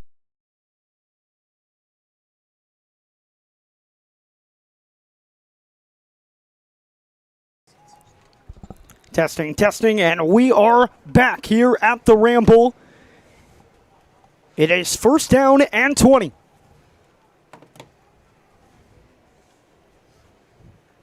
Matthew Hennessy in the shotgun. Welcome back after an extremely long delay. Hand off to Kieran Jones, who shaves off a tackler and gets back to the original line of scrimmage.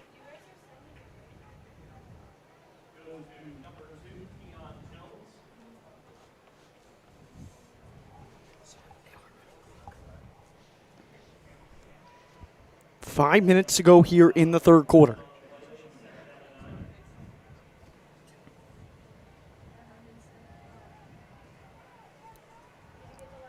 Matthew Hennessy in the shotgun with Kieran Jones to his right.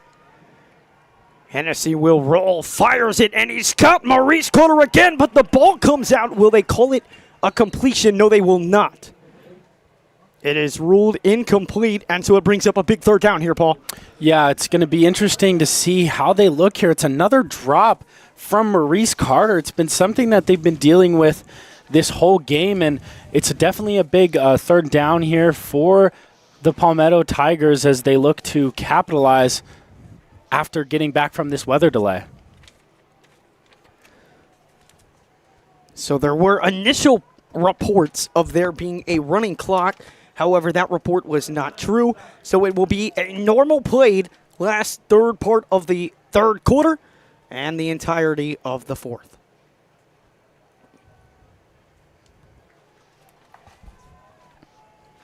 Hennessy going deep down the field on third down, and it is incomplete, but a flag is thrown. Casey Escuerdo could not turn around in time, and a big penalty for the Tigers as they will keep their drive alive. Yeah, it's definitely a crucial penalty there by Casey Escuerdo. It didn't look like that ball was going to get to the receiver anyways, but a pass interference call on that right sideline keeps the drive alive for the Tigers.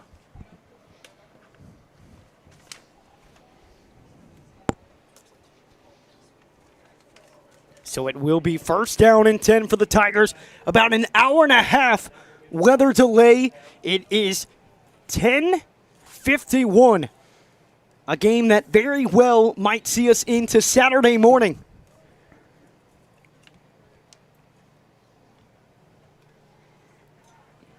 The play clock, again, is being kept on the field due to technical issues. It's been a wild ride so far here at the Ramble. The Tigers looking to claw themselves back into this game. Hennessy's under some pressure by Henry Donovan. And it's intercepted! A horrible decision! And what a hit! But it will be Riverview football. It is Jabari Farland again. Had a pick six last week, and he gets a huge turnover this week. Yeah, it's a big mistake there by Matthew Hennessy. He's getting pushed out to that right side of the pocket and forces a throw. It goes right into the arms of Jabari Farland. It's a nice play, able to run it back a little bit. There is a dead ball personal foul. I believe this will be on the Rams, and it is. It will still be an interception, though. A huge turnover. Palmetto going into that long weather delay. Obviously, it's hard to keep momentum through that.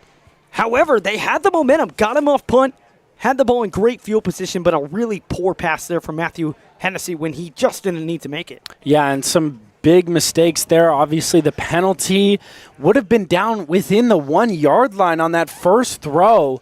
And then obviously the drop from Maurice Carter definitely set them back, and then capping off the drive with a forced interception and a bad throw by Matthew Hennessy is not the way you want to start this game.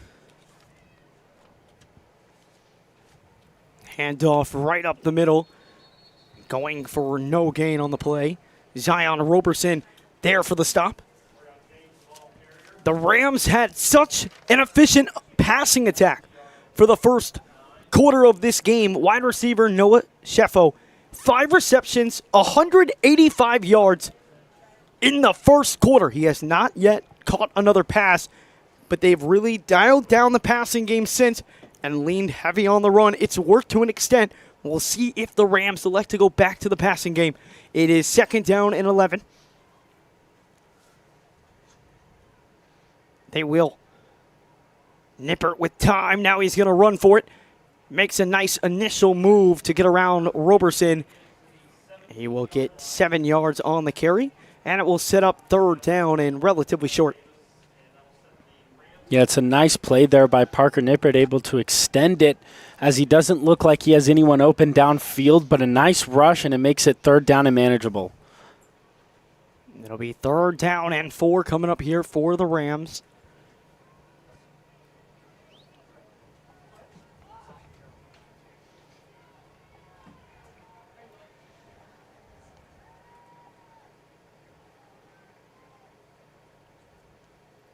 Hand off to Torian James. Somehow got away and then is lit up.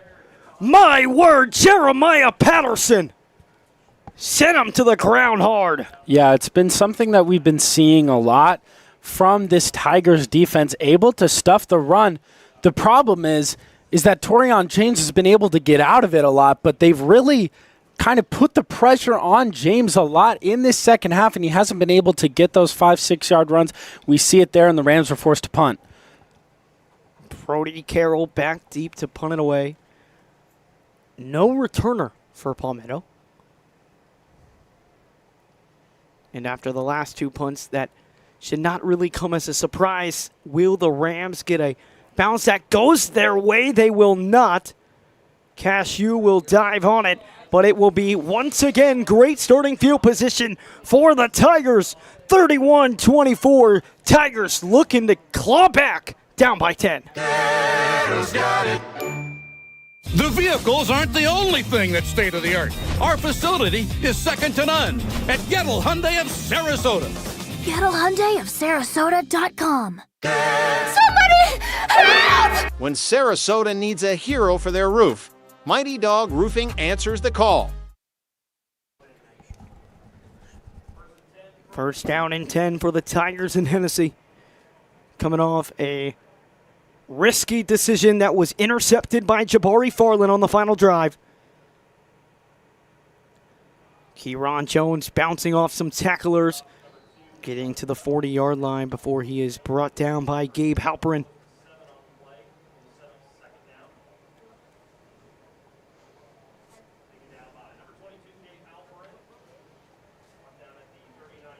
Second and 3.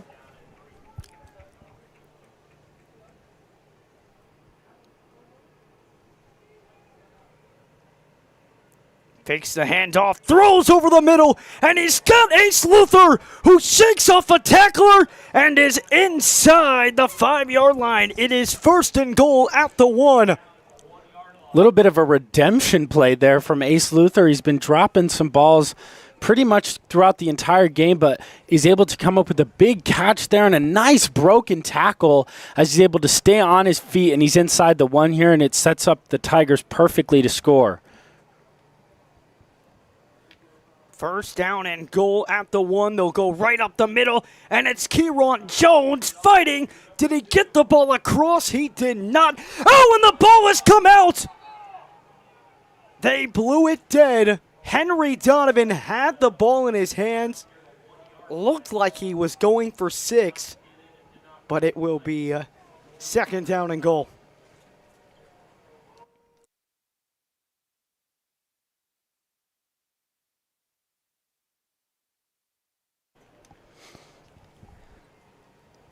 Second down and goal again here for the Tigers. Right back to Jones. Did he get in that time? No touchdown signal yet, and he is stopped again. Third down and 1 as we head down to the final seconds of quarter number 3.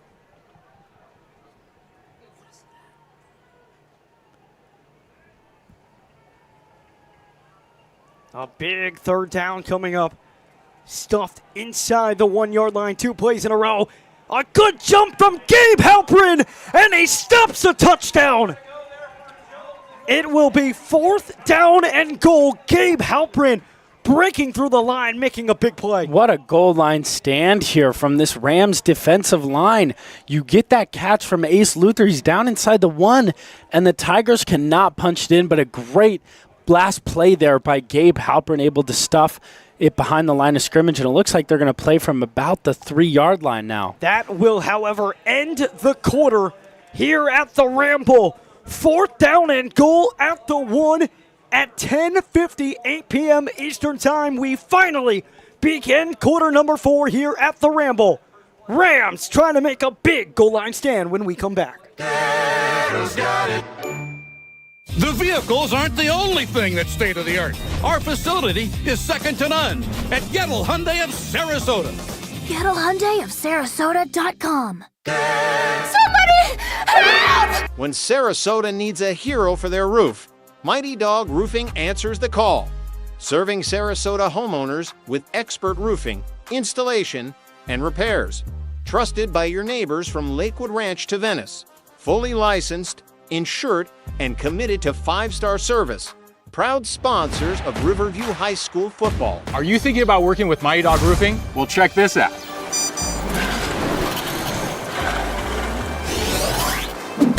Schedule your free inspection today, and you can receive $500 off your next roofing project. That's a top dog offer right there. Proud sponsors of Riverview High School football. Let's go Rams!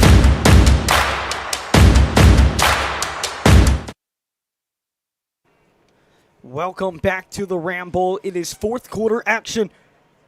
Tigers are knocking on the door. They had first down and goal at the 1. It is now fourth down and goal at the 1.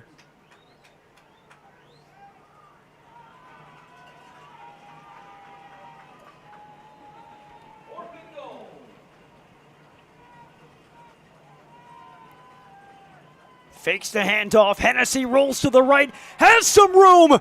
And he's in the end zone. No, he does not get in the end zone. The Rams, who were backed up against the wall, make the stand. Matthew Hennessy thought he had it, but he is downed at the 1. What a stand from this Riverview side. Palmetto blows such a great opportunity. Yeah, they definitely do, and it looks like he was so close, but he didn't get the ball inside the pylon, and I think that's what the refs are going to call here, is that he didn't get the ball inside the pylon. He didn't have quite the angle, but definitely a wasted opportunity. A nice play from from Hennessy to get it to the tight end, to get down to the 1, and then they can't capitalize it on it, and that was such a big mistake by the Tigers. Now you give it back to this red-hot Rams offense. Backed up inside their own 1 yard line. A tough spot for this offense to work through. Under some pressure, picks it up cleanly, chucks it up to Sheffo, and it is knocked away, incomplete, in triple coverage right there. Jeremiah Patterson and Zion Roberson in the stop. Yeah, it definitely looks like they're adjusting there to Noah Sheffo as triple coverage. As he's unable to make that grab, but definitely looks like they're giving more attention to him on that right side. You have to. 5 receptions, 185 yards for the senior wide receiver. Transfer from Venice High School. Second down and 10. Again, backed up inside their own 1 yard line. A give up the middle, and Isaiah Belt gets them out of danger. Sets up third down and 5. Even if they do not convert the first down, it was crucial for them to give Brody Carroll an ounce of space if they were to punt this one away. Yeah, it's definitely a good run there by Isaiah Bell. It definitely gives them some breathing room so the quarterback isn't completely backed up into the end zone. And like you said, it gives Brody Carroll some room also in case they don't get it here on this third down.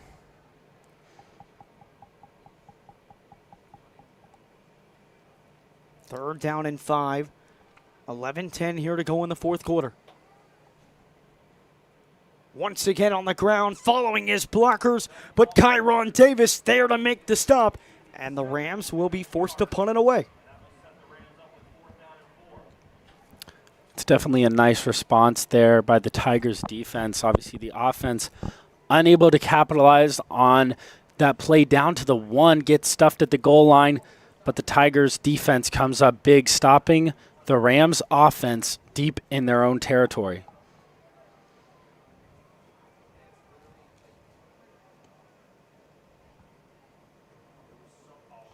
Carroll able to get the punt away. Takes a bounce at the 35 and will roll past the 40 and down at the 42-yard line. And that is where the Tigers will take over. Big drive here coming up for Palmetto, Paul. Yeah, absolutely. It's something that they're going to need to capitalize on here. Something that they haven't been able to do is capitalize on those defensive stops. I mean, that score for the Tigers has been 21 for a long time. They haven't scored in a long time. They need to score here if they want to make it manageable. It's the fourth quarter. You got to get a score here. Under 11 minutes to go. This is a must-score drive. The Rams have not scored either in half number 2. Palmetto has not been able to take advantage of their opportunities to bring this to a one-score game. You don't score here, you put yourself in a very tough position to win this game. A big drive here for Matthew Hennessy and the Tigers offense. First down carry goes to Kieron Jones, who powers his way to the 36-yard line. Gain of 5 on the play. Yeah, I don't know what happened in that Tigers locker room at halftime, but they have been really good on defense in this second half, not allowing the Rams to score the entirety of the second half and allowing the offense to set up nicely. Hennessy has a man wide open, a busted coverage, and Maurice Carter has made this a one-score game. Yeah, not really sure what happened there. Maurice Carter was left wide open on that left side, no one even near him. And Hennessy able to get it to him. He makes 2 defenders miss, and it's a nice touchdown. Just complete miscommunication between the Tigers, or between the Rams on defense. Carter had nobody on him, and he walks his way into the end zone. An extra point away from Brandon Galloway would send this to a 3-point game. Extra point is up, and it is good. Rams up 31-28. Maurice Carter puts the Tigers back in business. The vehicles aren't the only thing that's state-of-the-art. Our facility is second to none at Gettle Hyundai of Sarasota.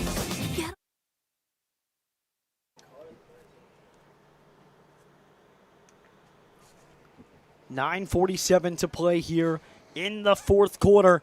Maurice Carter on a 36-yard touchdown reception from Matthew Hennessy gets us closer to that competitive game. It's always a competitive game between these two. We talked about it. Now, the Rams have to have a response. We talked about how the Tigers haven't been capitalizing. Well, they just did. There was them capitalizing.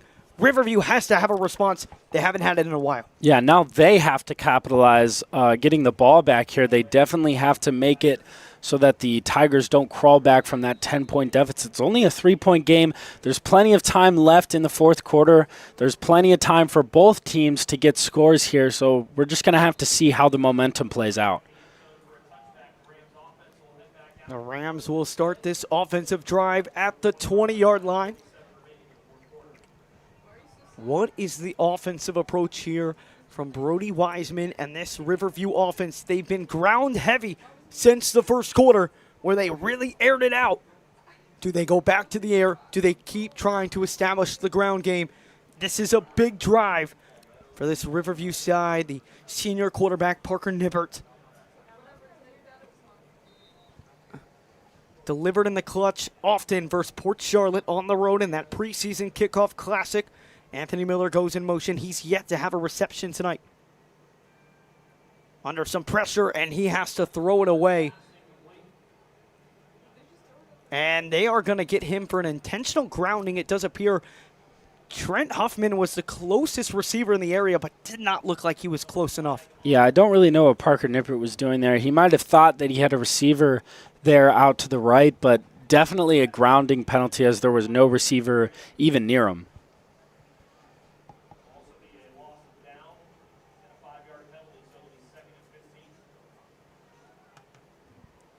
Chase Henson got some great pressure on Parker Nippert there. First down and 15. They'll back it up even more. It'll be first down and 20.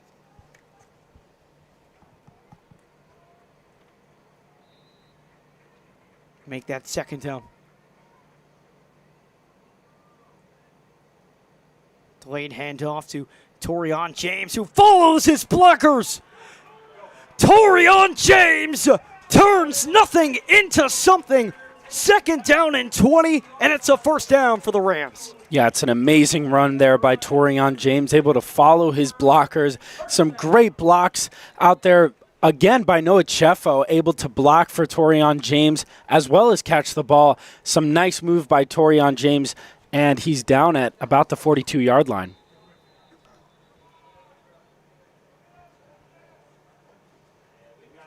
Mark Christiani and the offensive line coach are furious at their offense.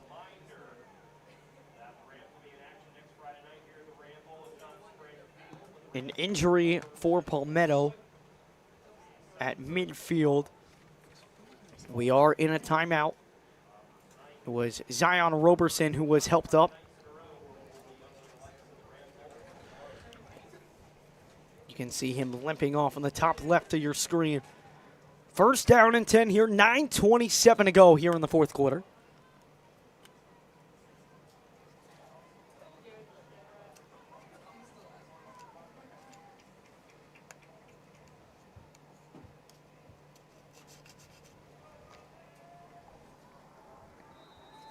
Ball placed at the Rams' 42-yard line.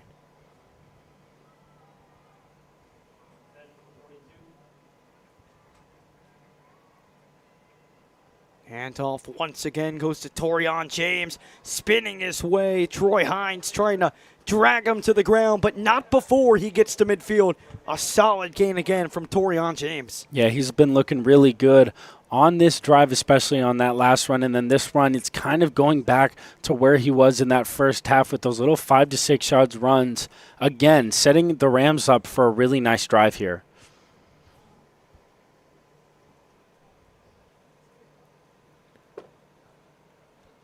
Rams in no rush, taking their time.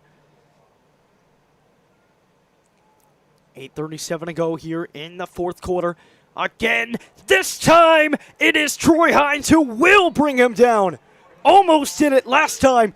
This time he gets him for a loss of about 5 on the play, and that brings up third down for the Rams. Yeah, it's a great play by Troy Hines. Gets right in there past the offensive line, and it looks like there's actually a flag down.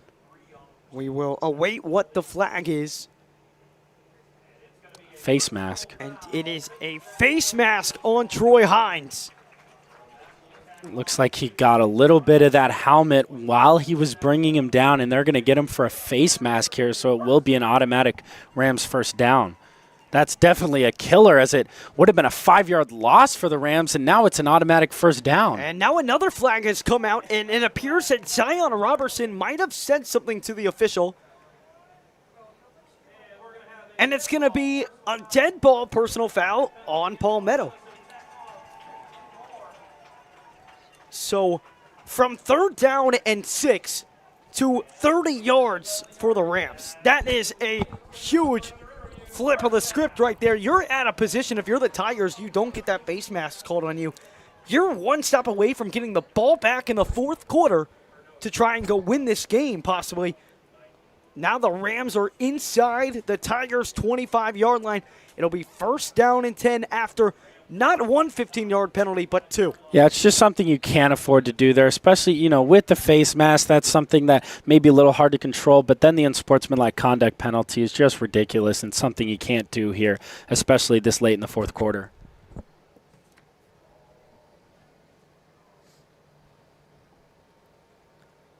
First down, they'll keep it on the ground to Torian James. He is wrapped up right away by Isaiah Tyson.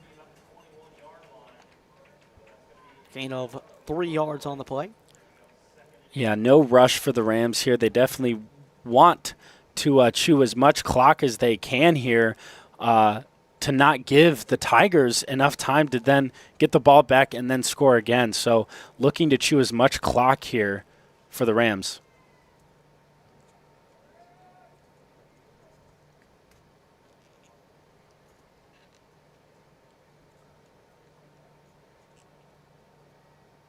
Once again on the ground, Torian James trying to bounce to the outside, but he is met right at the line of scrimmage. A nice tackle right there from Josh Barnes, and it once again brings up a third down. There is a flag, however, on the Rams, and it looks like it'll be a personal foul, so it'll be a 15-yard penalty.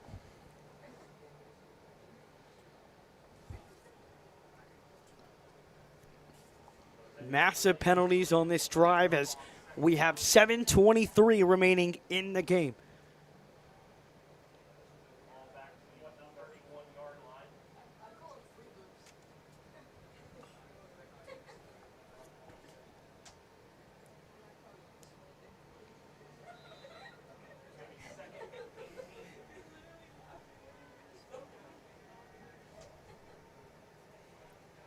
Second down and 18 coming up here for the Rams. It's Persequez that goes in motion.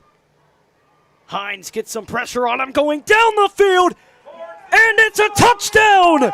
The first target for Anthony Miller goes for 6, and the Rams get a crucial touchdown. Yeah, our impact player of the game, Anthony Miller, has not gotten a catch all game, and then his first target this whole game goes for a touchdown. It's a great route from Anthony Miller, able to get on that right sideline. He makes his man miss, and it goes for 6. Brody Carroll on to attempt the extra point to get this game back to a 10-point lead for the Rams. 38-28 the score, 7:03 to go here in quarter number 4.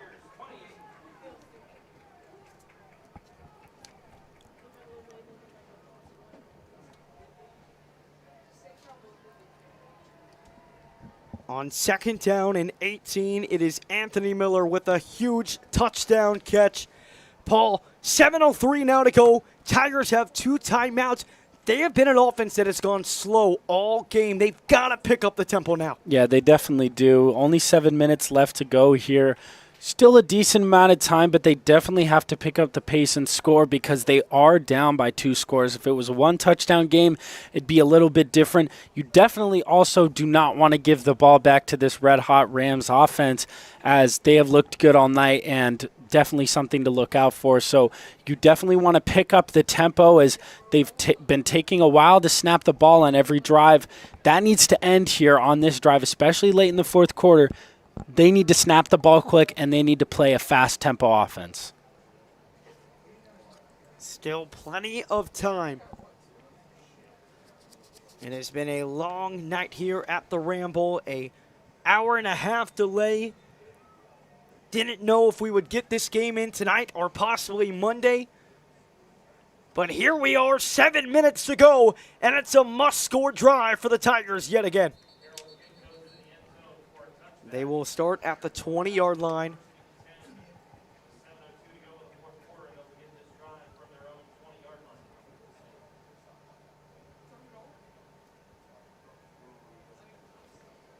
Matthew Hennessy had a wide-open Maurice Carter for a 36-yard touchdown on the last drive. They'll need a similar response here. Palmetto 1-0 on the season. A win over Newsom last week, 42-20. Rams coming off that 42-7 win over the Riverview Sharks. That was a road game that The offense got right back on track, and right away, Jones is met at the line of scrimmage. Aaron Zinn has been everywhere tonight for this Riverview defense. Yeah, he's been really good tonight, and along with that Riverview defensive line, it's a really nice stop, able to stop this run game right in its tracks, and it's something that they're going to need to do the entirety of this drive. It's late, these guys are tired, but it looks like they're still being physical. Hennessy looking down the field, and is it Holden? It is! What a reception right there from Jock Harris over Escuerdo. The Tigers offense moving right down the field. They're already in Riverview territory, and we will head to a water break with 6:27 to go here in the fourth quarter. 38-28, Tigers trying to bring it back to a one-score game. The vehicles aren't the only thing that's state-of-the-art. Our facility is second to none at Gettle Hyundai of Sarasota. Gettle Hyundai of Sarasota.com. Somebody help! When Sarasota needs a hero for their roof, Mighty Dog Roofing answers the call. Serving Sarasota homeowners with expert roofing, installation, and repairs. Trusted by your neighbors from Lakewood Ranch to Venice. Fully licensed, insured, and committed to 5-star service. Proud sponsors of Riverview High School football. Let's go Rams! Back from the water break here at the Ramble. 6:27 to go here in the fourth quarter. Hennessy, Jones to the right of him, trying to come up with a drive to get the Tigers back in this game. He'll go deep again. No, he will not. He'll go short. And he is lit up right away. Once again, had Jock Harris down the field. Looked like he was going to go that way. Instead, elects for the screen, but lit up. A nice play by the Riverview defense. Yeah, it's a really nice play by Andon Clough, one of their leaders on defense. Definitely one of their best tacklers and most physical hitters, and you see that they're absolutely lit up by Andon Clough. It's a great play.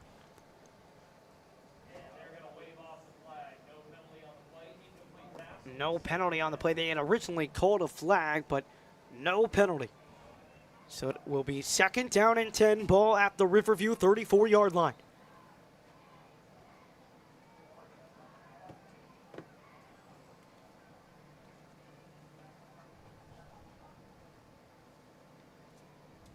Taking a while to snap the ball here again. Hennessy looking down the field. Carter blows the coverage again. We are back to a one-score game. Maurice Carter, have yourself a night. Yeah, he has just kind of found that sweet spot in the Rams secondary as it's another blown coverage, and Maurice Carter able to exploit that. It's a nice pass by Matthew Hennessy, and it goes for 6, and we got a tight game here again. A crucial extra point coming up here for Brandon Galloway. 6:10 to go here in quarter number 4. And an offensive showcase it has been. We've had scores on the last 3 drives. Galloway knocks in the extra point. 38-35 our score. We'll be back in 15 seconds after a word from Gettle Hyundai of Sarasota. The vehicles aren't the only thing that's state-of-the-art. Our facility is second to none at Gettle Hyundai of Sarasota. Maurice Carter in the fourth quarter has 2 touchdowns. One where he was just not guarded at all. That one just blows right by the defense. Not a Ram in sight. And the Tigers offense, they've bended a lot tonight, but they have not broke. Right back in the game right away. Yeah, it's a really nice drive by them. It's something that they needed to happen, and they needed to score on that drive, and they did, and they capitalized off a nice field position, and they just get right back into it with a touchdown. It's 38-35, only a field goal away. But again, the Rams offense needs to score here. It just needs to kind of be this back and forth thing to end this game if the Rams want to have a chance to win. Galloway will boot this one away. There has not been a kickoff return tonight for either side. Both these kickers have just booted the ball in the back of the end zone. Same thing will happen here. And it's the biggest drive of Parker Nibbert's career here at Riverview. 6:10 to go, 3-point lead. What are you expecting out of the kid on this crucial drive? I'm expecting him to do what he's been doing all night. He's been slinging that ball. He's been making some amazing passes, extending plays. He's overall played great tonight, and I expect that to continue on this drive.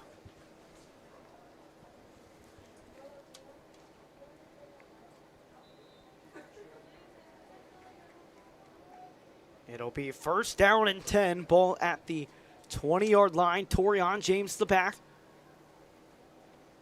Miller once again goes in motion. Torian James, he's just so effective. Takes his time, gets past the 35, and it's a first down for the Rams. Yeah, they really have just found no answer for Torian James tonight. I mean, he's got stuffed a few times, but I would say the majority of his runs have been 5 to even 10 yards. He has just been so effective tonight, and it makes sense why they just keep that ground game running. Halfway through the final quarter. Definitely want to chew some clock here, get as much shaved off as possible as to not let the Tigers score again. Right back on the ground at Torian James, who gets past the 40 to the 41-yard line. It's a gain of 4. Rams again in no rush. Tigers have 2 timeouts. They called one at the beginning of the third quarter. And it was a decision that they decided on 3rd and 11 to run the ball. Then 4th and 5, they were going to see if they were going to go for it. Elected to call a timeout and then punt it away. We'll see if not having that timeout comes back to bite them. 5 minutes to play. Rams on top by 3.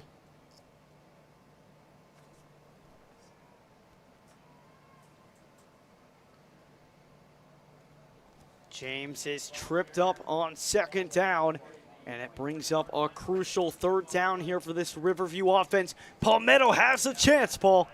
Yeah, I think you go to the air here on 3rd down. I know the run game's been working really well, but I don't think you risk Torian James getting stuffed at the line, and I think you go through the air here.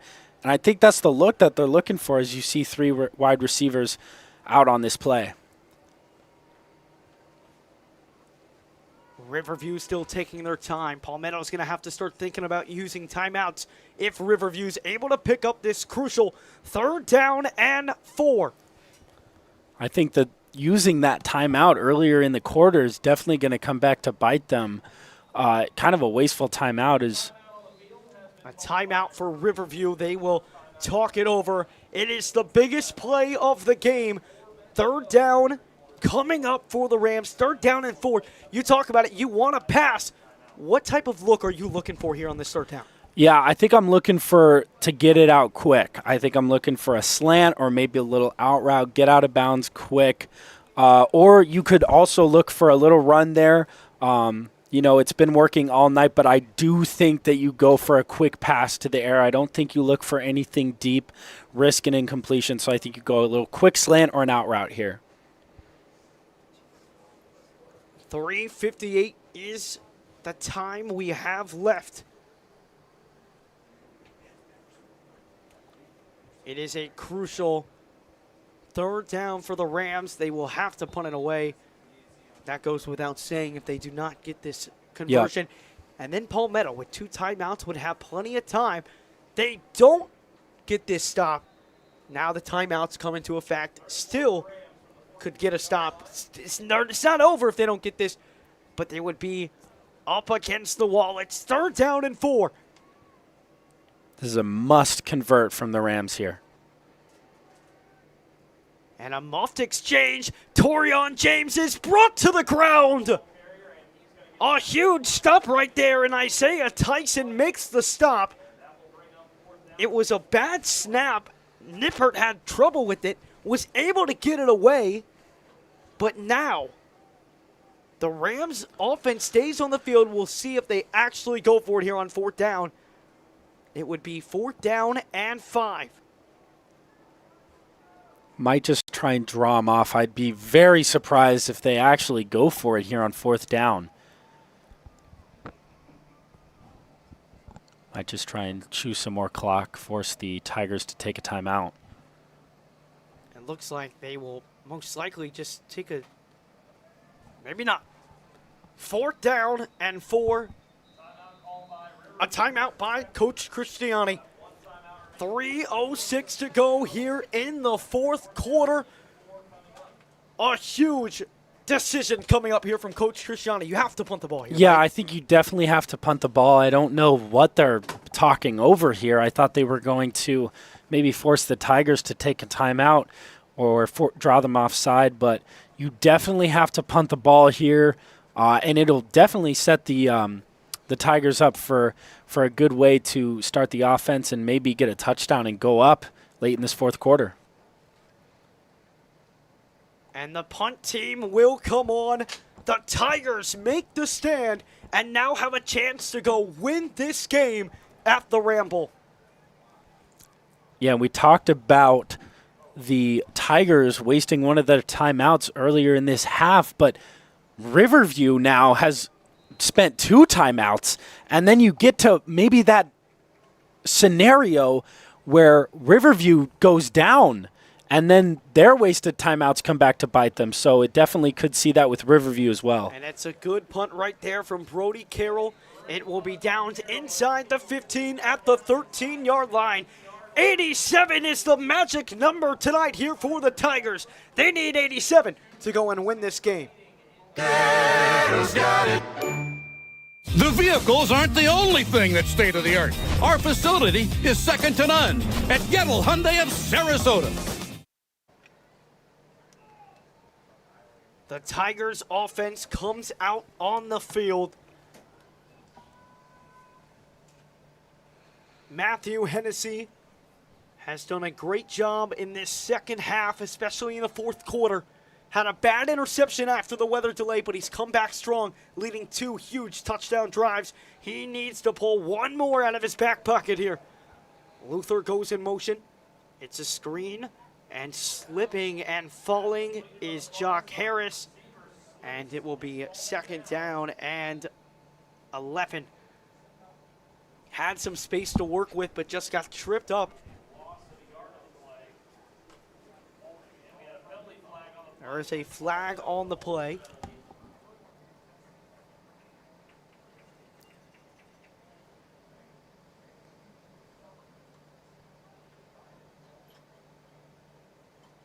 Still waiting on what this decision will be, a crucial one at that.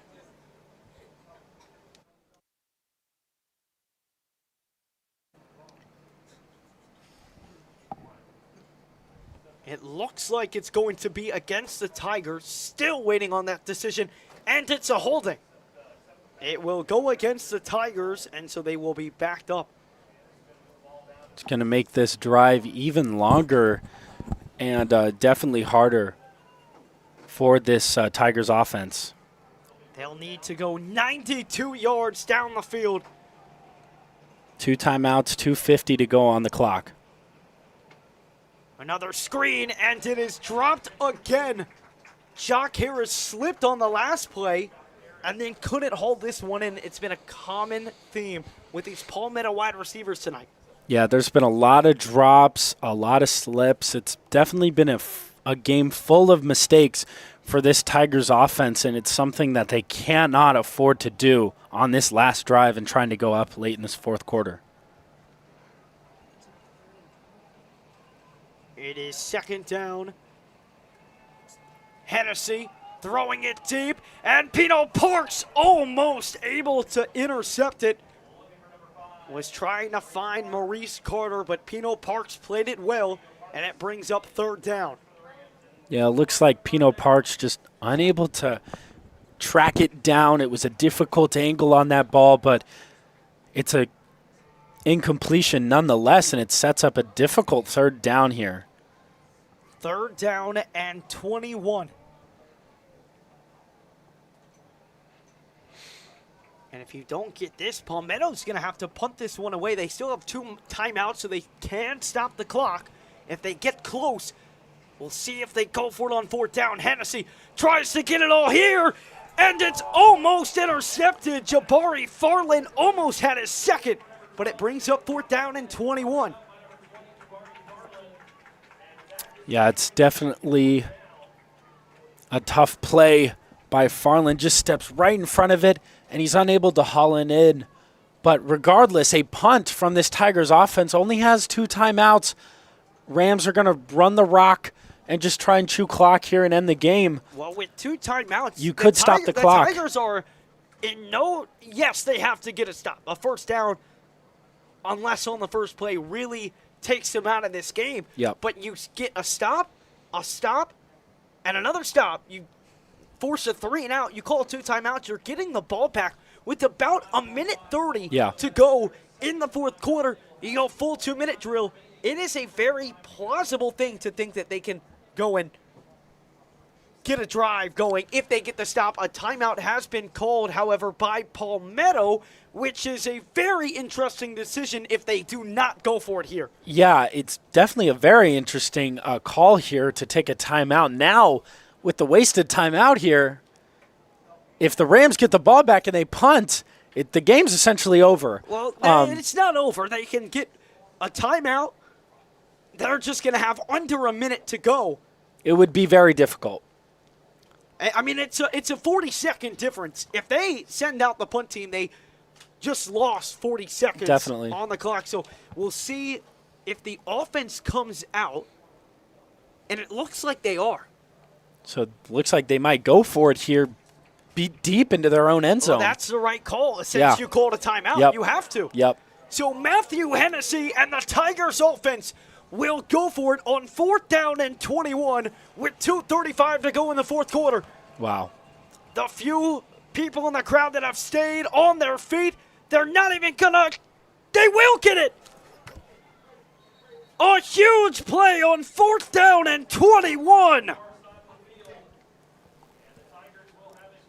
What a gutsy call right there from Eric Sanders, the head coach of the Tigers, and it pays off. Looked like he was short of the marker, able to shake off 2 tacklers and get the first down. Yeah, that's a really crucial play. It's definitely a gutsy call, but it looks like it pays out for the Tigers, and definitely crucial on the Rams defense for them to miss those 2 tackles. They could have put themselves in a very good position to win that game if that tackle is made, but they're not. The Tigers convert on 4th and 21 deep into their own end zone. Another screen. And once again, slipping is Maurice Carter. You can see the frustration as he gets up. Gain of about 2.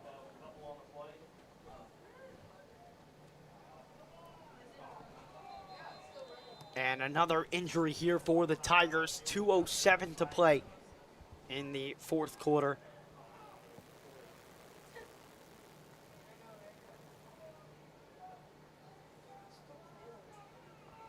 It was Chalk Harris who was injured on the field. He's had a big game tonight for the Tigers. 2nd down and 8 coming up. Man, that 4th down and 21. What a gutsy call to call the timeout. They had originally sent the punt team on. They called a timeout. 4th down and 21. Such a gutsy call. And then they get it. And if the Rams defense ends up giving up a touchdown here, it's going to be a long film session on Monday for that 4th down and 21. It is 2nd down and 8. Matthew Hennessy, play action, looking, and he's got Carter again. Maurice Carter's been everywhere tonight. And here come the Tigers.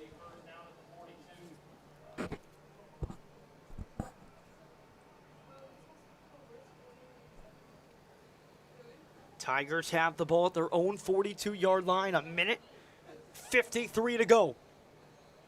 Only 1 timeout, though. They're definitely going to need to throw some balls outside here, out of bounds, as you see there. That's going to need to continue throughout this drive. Hennessy hands it off to Kyron Jones, and Kayvon Love drags him to the ground, grabbed a hold of him by the jersey, and he is taken down for a loss of about 3 yards on the play. A crucial stop right there. And the clock did not run. They forgot to run the clock on that run.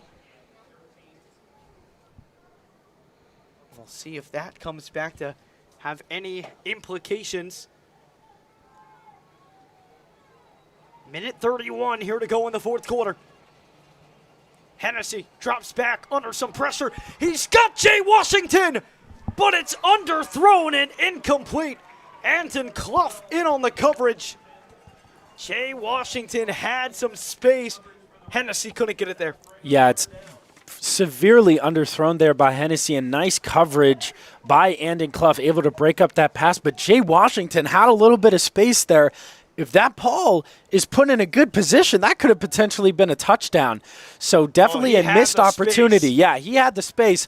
So a missed opportunity. We've seen that all night from Hennessy, just continuing to underthrow balls and miss receivers deep. So it brings up 3rd down and 13. An obvious passing situation here for Hennessy and the Tigers.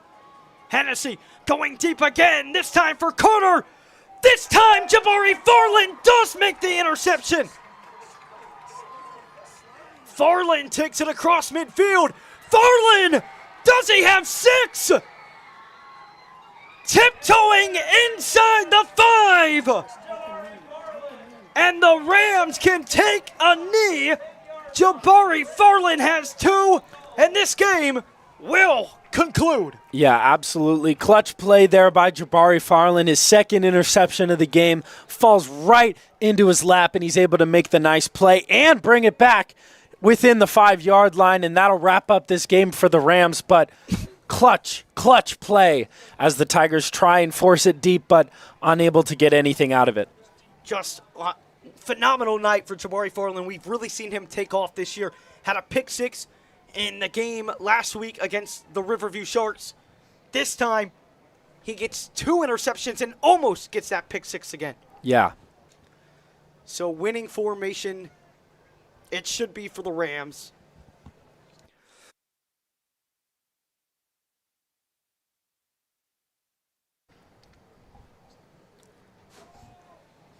.101 to play, and that's where those timeouts now come into effect. Only 1 timeout for the Tigers. Riverview can take a knee. What a thriller here at the Ramble, 38-35. We've seen crazy finishes when it looked like the Rams can knee and take it out. No backflips this time. Don't remind me. Don't remind me. One of the craziest games that I've ever been a part of. I know you weren't on the call for that game. I was in the stands, and my goodness. Tigers will take a timeout. A game that Riverview should have won. A backflip from Jackson Waptrowski, which then allowed some time left on the clock. Anthony Miller tried to run it out of the end zone. It was a safety. There were still 3 seconds left, an onside kick. Then there was 1 Hail Mary, and it all came down when there was only 1 timeout. 2 knees is all Riverview has to do. Yeah. Definitely don't want to do a backflip here or no shenanigans. Just take the knee, end the game, take the win. 2 more knees is all it will take.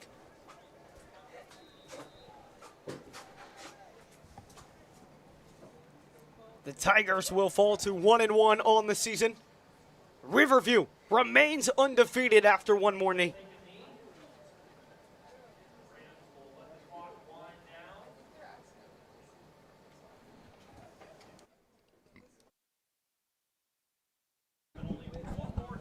So 1 more snap is all it will take here at the Ramble. What a game it has been. Weather delay and all. 11:42 will be this game's stopping point.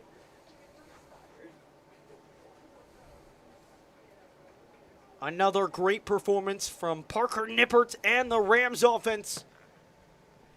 The Rams will remain undefeated on the season. They beat their rival, Palmetto. And they will continue a long stretch at home now. 4 straight home games coming up.